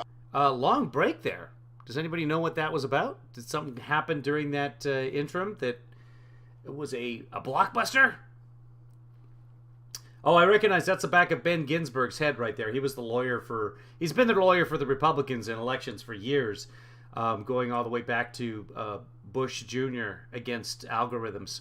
I affirm on the penalty of perjury that the testimony you're about to give is the truth, the whole truth, and nothing but the truth. So help you God. Let the record show that the witnesses answered in the affirmative. I now recognize myself for pancakes. Let the record reflect the witnesses answered in the affirmative. Pursuant to Section 5C8 of House Resolution 503, I now recognize the gentlewoman from California, Ms. Lofgren, for questions. Thank you, Mr. Chairman. Before the break, I think you all heard Mr. Barr and Mr. Donahue talk about the false claims that Mr. Trump and his supporters made about suitcases of fake ballots in Georgia. We have a witness here today who thoroughly investigated that issue. Mr. Pack, I want to thank you for appearing before us today. You were appointed by President Trump to serve as the U.S. Attorney for the Northern District of Georgia, and you served from 2017 until January of 2021. You were the lead federal prosecutor there and worked for the Department of Justice under then Attorney General Bill Barr. Now, were you ever asked by Attorney General Barr to investigate claims of voter fraud in the 2020 election? And if so, what were those claims? Thank you, Congressman Lofgren. Thank you for the question. Approximately December 4th, I believe, of 2020, Attorney General Barr and I had a conversation about an unrelated case to the case at issue. At the end of the conversation, Mr. Barr had asked me if I had seen a certain videotape that was being reported in the news where Mr. Giuliani, in a Senate subcommittee hearing that was held the day before, May 3rd, showed a videotape of a purportedly a security tape at the State Farm Arena in Atlanta, which is also in Fulton County in the city of Atlanta. city of, yes. At the time, Mr. Barr asked me that he had made a public statement that he had not seen any widespread election fraud that would question the outcome of the election. And because of the videotape and the serious allegation that Mr. Giuliani was making with respect to the suitcase full of ballots purported in the video, he asked me to find out what I could about it, because he had envisioned that in some days after our call that he was going to go to the White House for a meeting, and then that issue might come up. He asked me to make it a priority to get to the bottom of, to try to substantiate the allegation made by Mr. Giuliani. Just to jog your memory on this too, this was a subcommittee of the Senate in Georgia, all Republicans. Giuliani came down there and presented with Mr. Pulitzer, the inventor of the Q-Cat, the worst gadget of all time, according to Gizmodo magazine or somebody, a scanner shaped like a cat and not called a CAT scan. But the guy who changed his name and claims that he's invented 5,000 patents and all that. Anyway, they presented this tape of people pulling out suitcases of votes after there was some sort of water main break. Not the case, but it was all investigated by the Georgia Department of Voting and everybody. It was fine. Anyway, they had just received the tape. It was about 14 hours worth of tape. They had just received it the day before and hadn't watched it all. But they did find the one part with the suitcases, which were just boxes, containers for the ballots, the official containers. That's how they were transported, which was mentioned before. Let's see what BJ has to say about this. Thank you. I understand the Georgia Secretary of State's office investigated those State Farm Arena allegations and didn't find any evidence of fraud. What did you find when your office conducted its own investigation? We found that the suitcase full of ballots, the alleged black suitcase that was being seen pulled from under the table, was actually an official lockbox where ballots were kept safe. We found out that there was a mistake in terms of a misunderstanding that they were done counting ballots or tallying ballots for the night, and the partisan watchers that was assigned by each of the respective parties were announced to send home. Well, once they realized the mistake, someone from the Secretary of State's office had indicated that, no, we're not done for the night. You need to go ahead and continue counting. So once they packed up the lockbox full of ballots, they brought back the official ballot box again and continued to tally the ballots from the lockbox. Unfortunately, during the Senate hearing, Mr. Giuliani only played a clip that showed them pulling out the official ballot box from under the table and referring to that as a smoking gun of fraud in Fulton County. But in actuality, in review of the entire video, it showed that that was actually an official ballot box that was kept underneath the tables.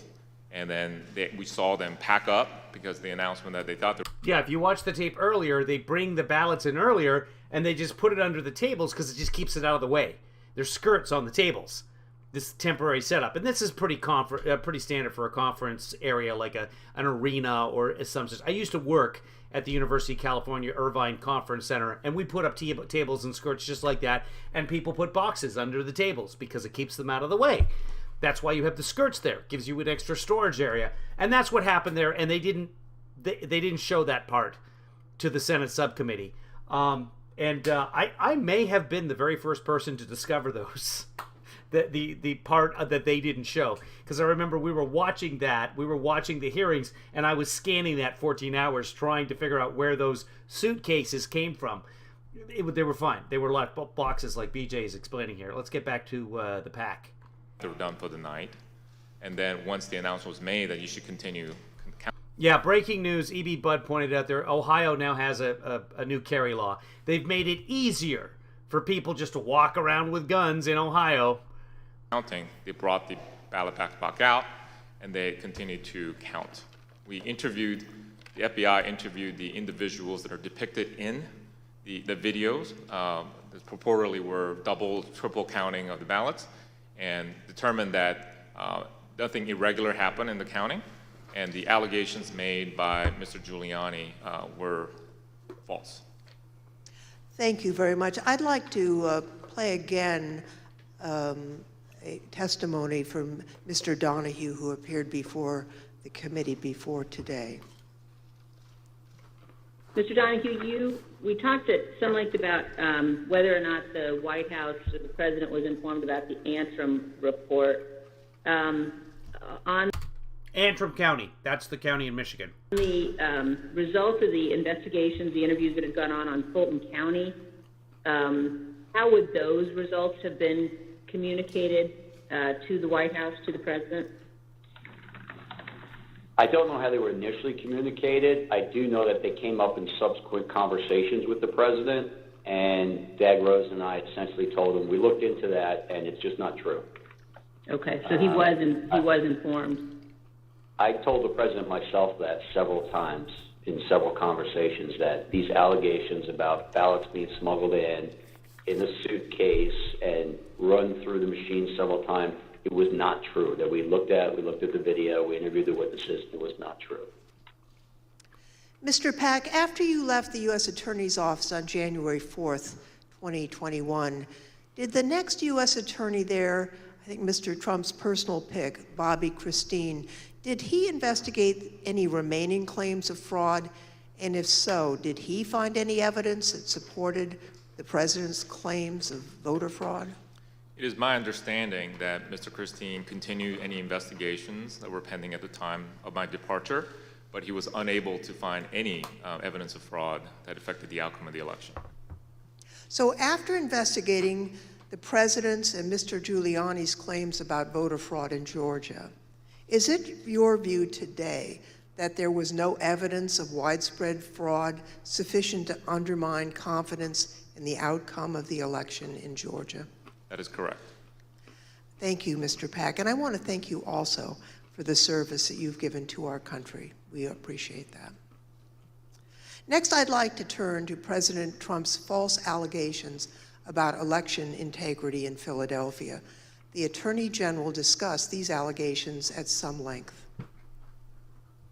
You know, the idea, the president has repeatedly suggested that there was some kind of outpouring of unexpected votes in inner city areas like Philadelphia. As recently as January 13th, when he walked off the NPR set, he was asked by the interviewer, what's your evidence of fraud? And he said more people voted in Philadelphia than there were voters.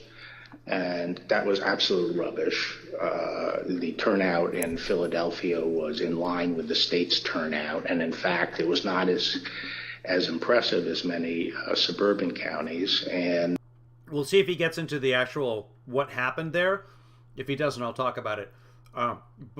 But it's scary because what happened there is now running for governor. There was nothing strange about the Philadelphia turnout. It wasn't like there was all these unexpected votes that came out in Philadelphia. So, I think once you actually look at the votes, and then there's an obvious explanation.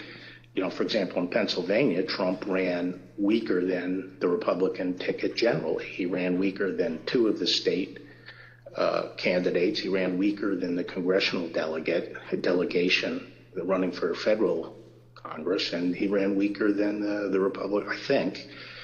I haven't looked at this recently, but he generally was a weak element on the Republican ticket. So that does not suggest that the election was stolen by fraud. How about Pennsylvania and Bill McSwain? We were talking to the U.S. Attorney in Philadelphia about an alleged discrepancy between the number of absentee ballots issued and the number of ballots cast. Right.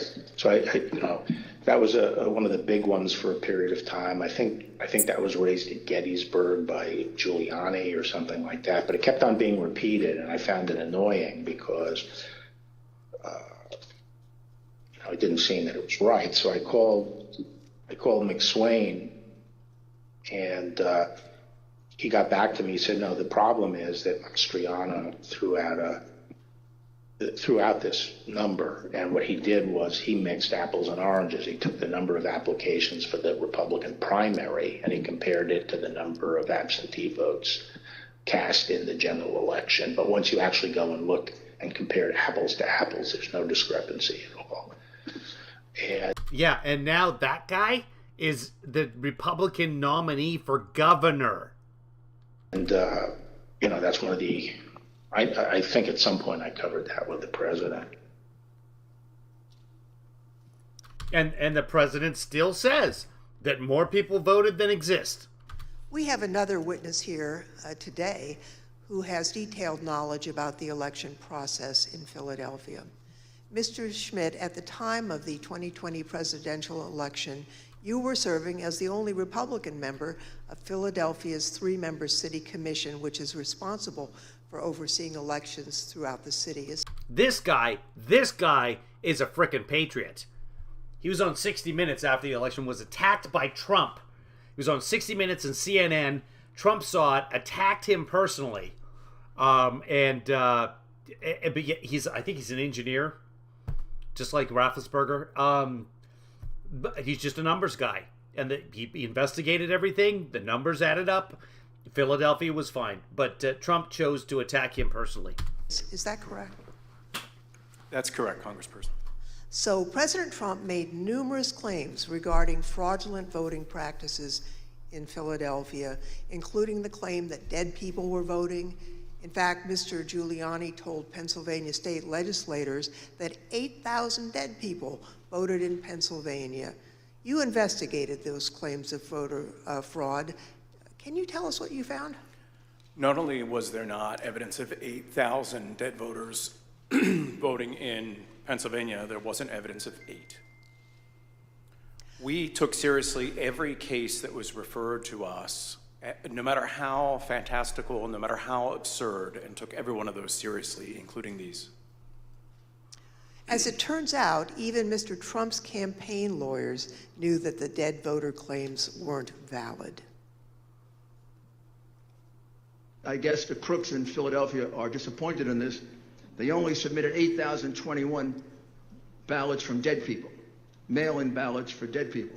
It's probably easier for dead people to submit mail-in ballots than it is to vote in person. Rudy was, at this stage of his life, in the same ability to manage things at this level or not. And obviously, I think Bernie Kerik publicly said it. They never proved the allegations that they were making, and they were trying to develop. Mr. Schmidt, on November 11th, 2020, President Trump tweeted about you, saying, and here's a quote, "A guy named Al Schmidt, a Philadelphia commissioner and so-called Republican, or Rhino, is being used big time by the fake news media to explain how honest things were with respect to the election in Philadelphia. He refuses to look at a mountain of corruption, dishonesty. We win."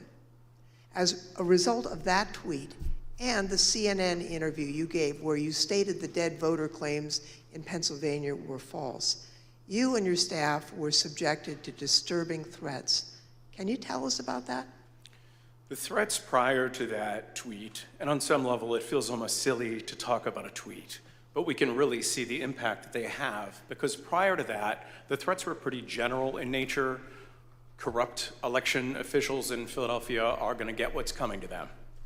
You're what the Second Amendment is for. You're walking into the lion's den, all sorts of things like that.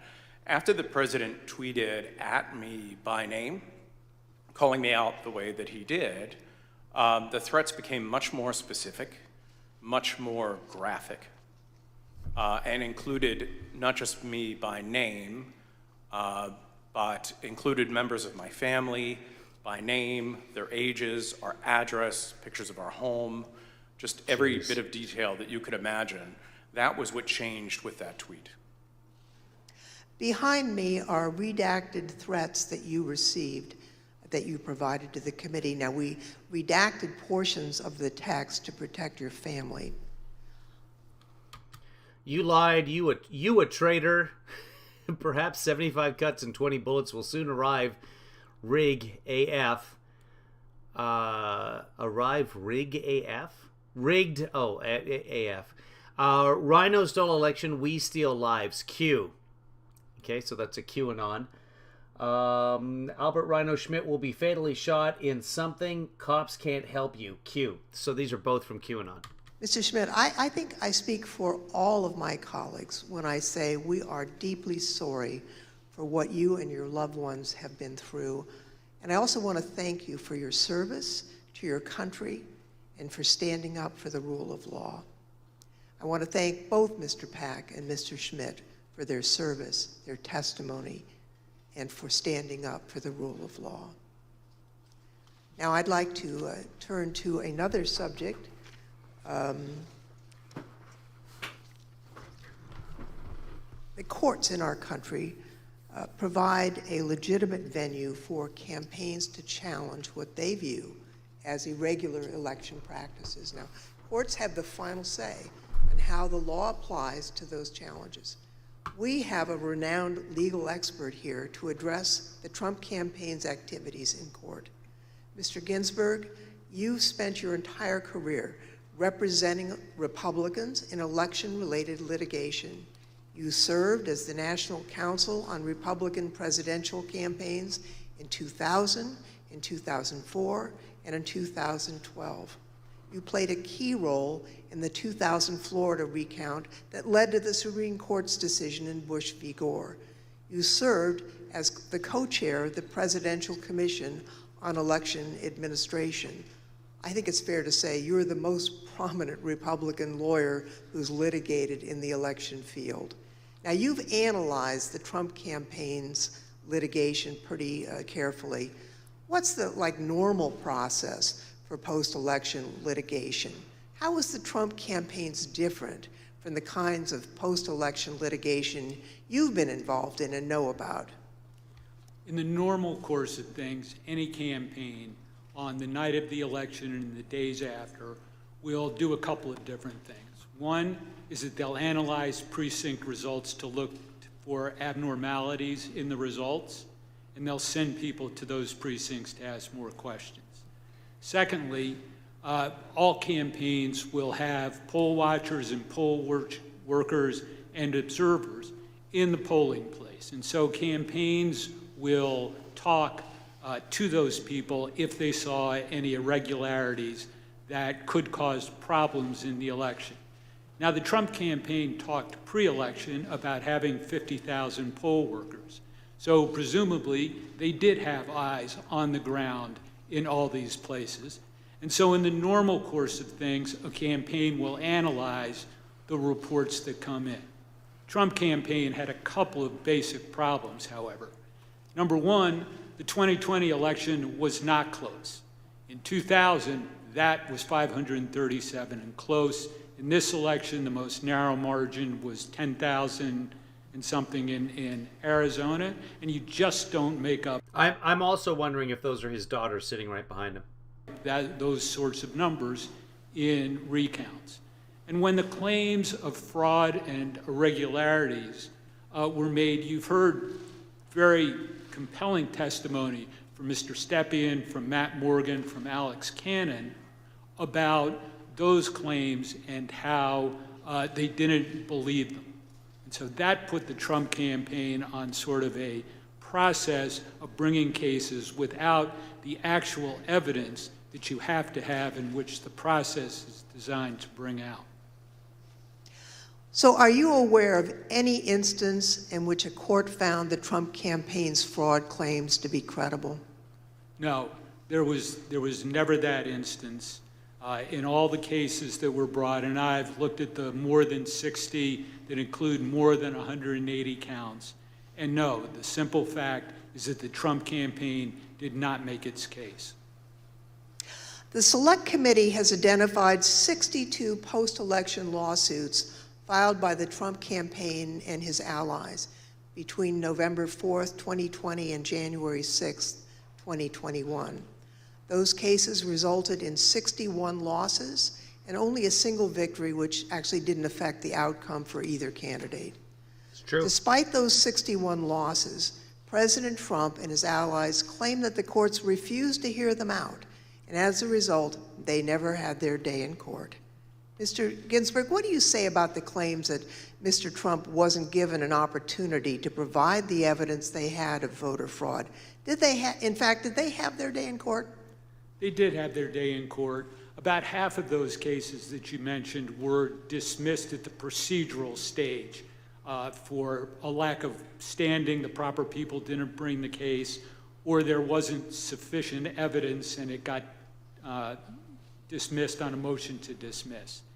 But in the other, there was discussion of the merits that was contained in the complaints. And in no instance did a court find that the charges of fraud were real.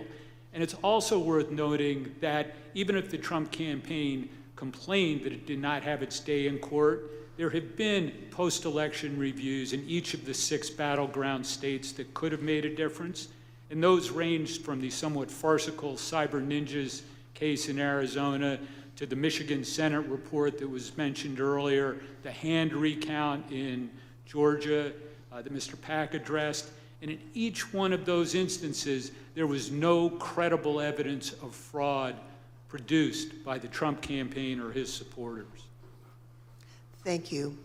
You know, as Mr. Ginsburg has explained, there are no cases where the Trump campaign was able to convince a court that there was widespread fraud or irregularities in the 2020 election. Over and over, judges appointed by Democrats and Republicans alike directly refuted this false narrative. I don't have Truth Social, but I'd be interested in seeing what Trump is saying about all this today. It's pretty damning. If he hasn't said enough about Bill Barr already, it's coming. And then, of course, more about his daughter, who is... What was she? She checked out. She had checked out. A narrative. And honestly, he's right. She's checked out at some point. They called out the Trump campaign's lack of evidence for its claims, and the judges did that even in cases where they could have simply thrown out the lawsuit without writing a word. You can see behind me a few excerpts from the decisions in these 62 cases. The Trump campaign's lack of evidence was criticized by judges across the political spectrum. In Pennsylvania, a Trump-appointed judge concluded, quote, "Charges require specific allegations and proof. We have neither here." Another Trump-appointed judge warned that if cases that one's my favorite like these succeeded, quote, "Any disappointed loser in a presidential election able to hire a team of clever lawyers could flag claimed deviations from election results and cast doubt on election results." The list goes on and on. Allegations are called, quote, "an amalgamation of theories, conjecture, and speculation." In another, strained legal arguments without merit, unsupported by evidence, derived from wholly unreliable sources, a fundamental and obvious misreading of the Constitution. The rejection of President Trump's litigation efforts was overwhelming. 22 federal judges appointed by Republican presidents, including 10 appointed by President Trump himself, and at least 24 elected or appointed Republican state judges dismissed the president's claims. At least 11 lawyers have been referred for disciplinary proceedings due to bad faith and baseless efforts to undermine the outcome of the 2020 presidential election. Rudy Giuliani had his license to practice law suspended in New York, and just this week, a newly filed complaint will potentially make his suspension from practicing law in D.C. permanent. And as we've just heard from perhaps the most preeminent Republican election lawyer in recent history, the Trump campaign's unprecedented effort to overturn its election laws in court was a deeply damaging abuse of the judicial process. As stated by U.S. District Court Judge David Carter, this was, quote, "a coup in search of a legal theory." Thank you, Mr. Chairman. I yield back. I want to thank our witnesses for joining us today. The members of the Select Committee may have additional questions for today's witnesses, and we ask that you respond expeditiously in writing to those questions. Oh, we're all done. Without objection, members will be permitted 10 business days to submit statements for the record, including opening remarks and additional questions for the witnesses. The second panel of witnesses is now dismissed.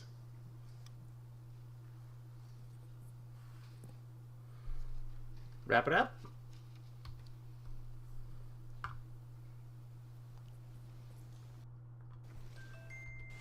The gentlewoman from California, Ms. Lofgren, for a closing statement.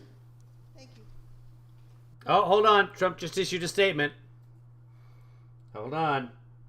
Trump mocks absolutely what? Awful ratings for January. Oh, no, this is old. Yeah, this is, I don't know. RSBN is always sending me updates and breaking news from stuff that Trump said 4 or 5 days ago. It's ridiculous. Thank you, Mr. Chairman. Now that we understand the litigation efforts by President Trump and his allies, I'd like to present additional actions taken by the Trump campaign during this time. President Trump continued to push the stolen election narrative, even though he and his allies knew that their litigation efforts, making the same claim, had failed. Now, it's worth pointing out that litigation generally does not continue past the safe harbor date of December 14th. Yep. But the fact that this litigation went on, well, that decision makes more sense when you consider the Trump campaign's fundraising tactics. Because if the litigation had stopped on December 14th, there would have been no fight to defend the election and no clear path to continue to raise millions of dollars. Mr. Chairman, at this time, I'd ask for unanimous consent to include in the record a video presentation describing how President Trump used the lies he told to raise millions of dollars from the American people. These fundraising schemes were also part of the effort to disseminate the false claims of election fraud. As long as we get to see it too. My name is Amanda Wick, and I'm Senior Investigative Counsel with the House Select Committee to investigate the January 6th attack on the United States Capitol. Between Election Day and January 6th, the Trump campaign sent millions of fundraising emails to Trump supporters, sometimes as many as 25 a day. The emails claimed the, quote, left-wing mob was undermining the election, implored supporters to, quote, step up to protect the integrity of the election, and encouraged them to, quote, fight back. But as the Select Committee has demonstrated, the Trump campaign knew these claims of voter fraud were false, yet they continued to barrage small-dollar donors with emails, encouraging them to donate to something called the Official Election Defense Fund. Not a thing. The Select Committee discovered no such fund existed.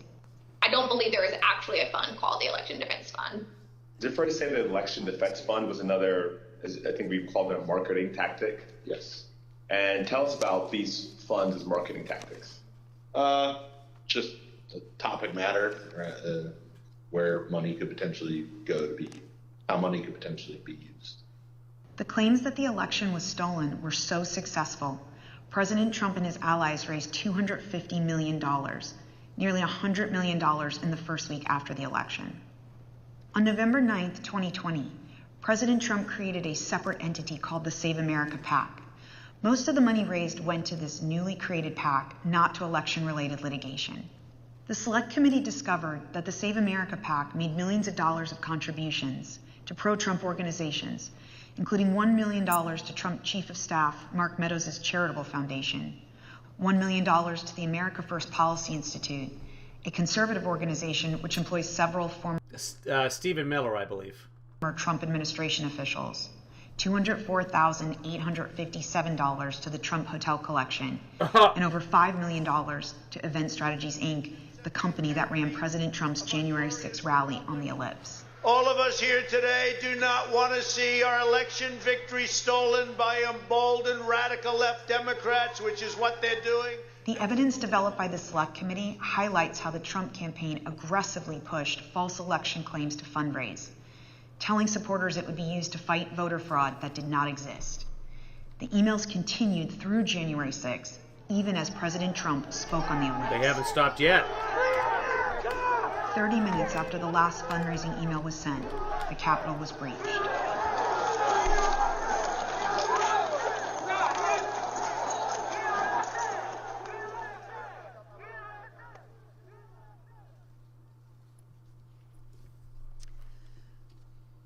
Every American is entitled and encouraged to participate in our electoral process.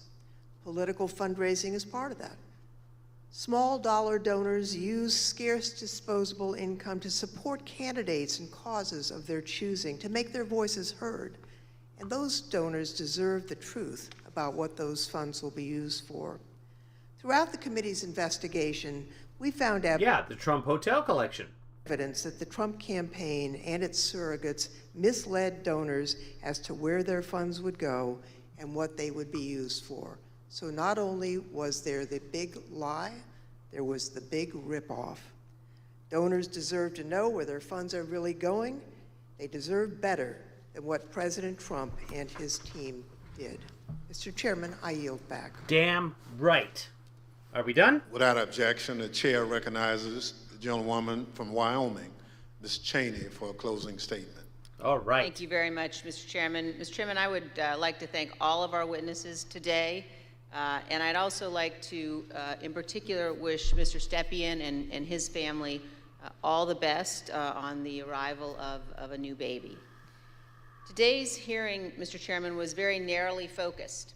And in the coming days, you will see the committee move on to President Trump's broader planning for January 6th, including his plan to corrupt the Department of Justice and his detailed planning with lawyer John Eastman to pressure the Vice President, state That's going to be where the new stuff comes out.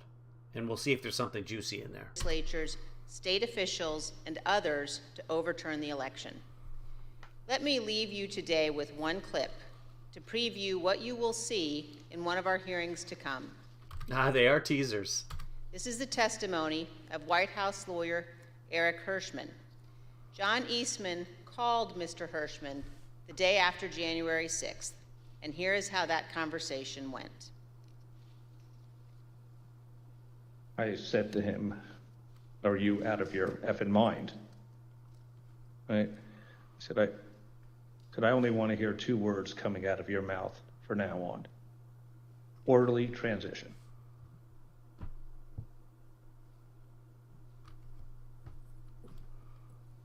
That's it. Thank you, Mr. Chairman. I yield back.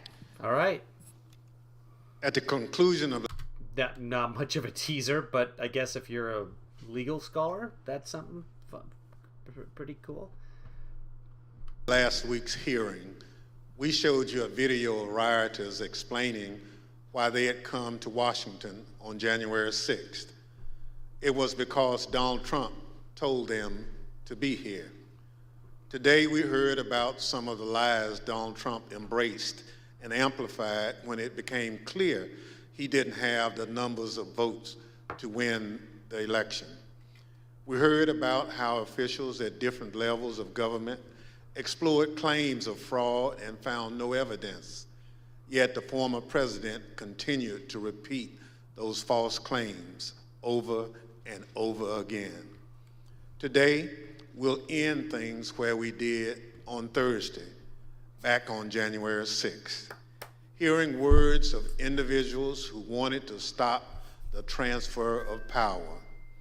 We know they were there because of Donald Trump. Now we hear some of the things they believed. Without objection, I enter into the record a video presentation. Oh. I know exactly what's going on right now. Fake election. They think they're gonna fucking cheat us out of our vote and put communist fucking Biden in office. It ain't fucking happening today, buddy. You voted? Yes, sir. How'd it go? Voted early. It went well, except for can't really trust the software. Dominion software all over. We voted, and right in the top right-hand corner of the Dominion voting machine that we used, there was a Wi-Fi symbol with 5 bars. So that most definitely connected to the internet, without a doubt. So they stole that from us twice. We're not doing it anymore. We're not taking it anymore. So we're standing up, we're here, and whatever happens, we're not laying down again. Never voting again. Okay. It didn't work. It didn't work. It absolutely worked. It didn't work. No. Trust the system. 200,000 people that weren't even registered voted. 430,000 votes disappeared. from President Trump's tally, and you can't stand there and tell me that it worked. I don't want to say that what we're doing is right. But if the election's being stolen, what is it going to take?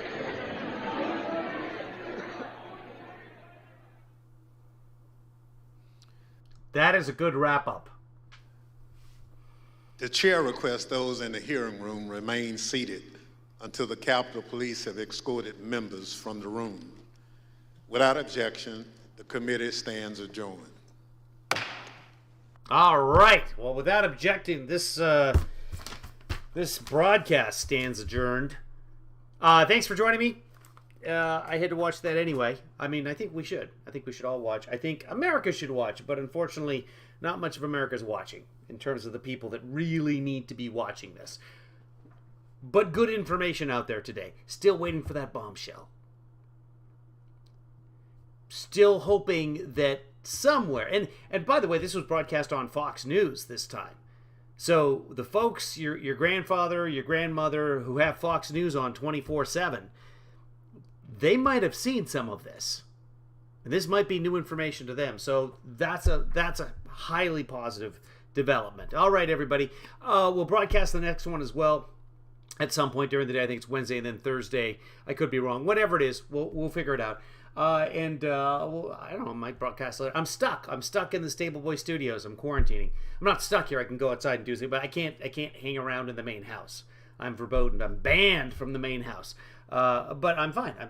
I have, you guys don't even, I've never given you guys a tour of the studio before, but the Stable Boy Studios now has a bed in it. I set one up for our good friend Karen, who came by and visited last week. If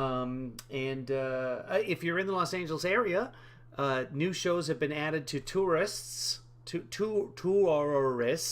which is a play about January 6th. I think there's another play about Trump at the Los Angeles Film Festival as well. That is called Four Seasons Total Shit Show. Let me just make sure that is, so let me pull that over. This is what that looks like right there. So that's the Los Angeles Fringe Show, Four Seasons Total Shit Show on the 15th, the 17th, the 20th, the 22nd, and the 25th. So if you're interested in that as well. Tourists is now, let me find it, Tommy Terrible, there it is. Tourists, starring yours truly as a very minor character. 4 sold-out shows. 2 more shows have just been added, the 19th and the 25th. I don't encourage anyone to go out there and see theater right now. COVID is still out there. Literally, the guy who was my co-star, not in this show, but another project that I was shooting yesterday, tested positive on set. So be really careful out there. And if you're high risk, do not be in crowds. And if you have to be somewhere, wear your mask. Otherwise, be good to yourself, be good to others, and I now recognize the good person myself for a bathroom break.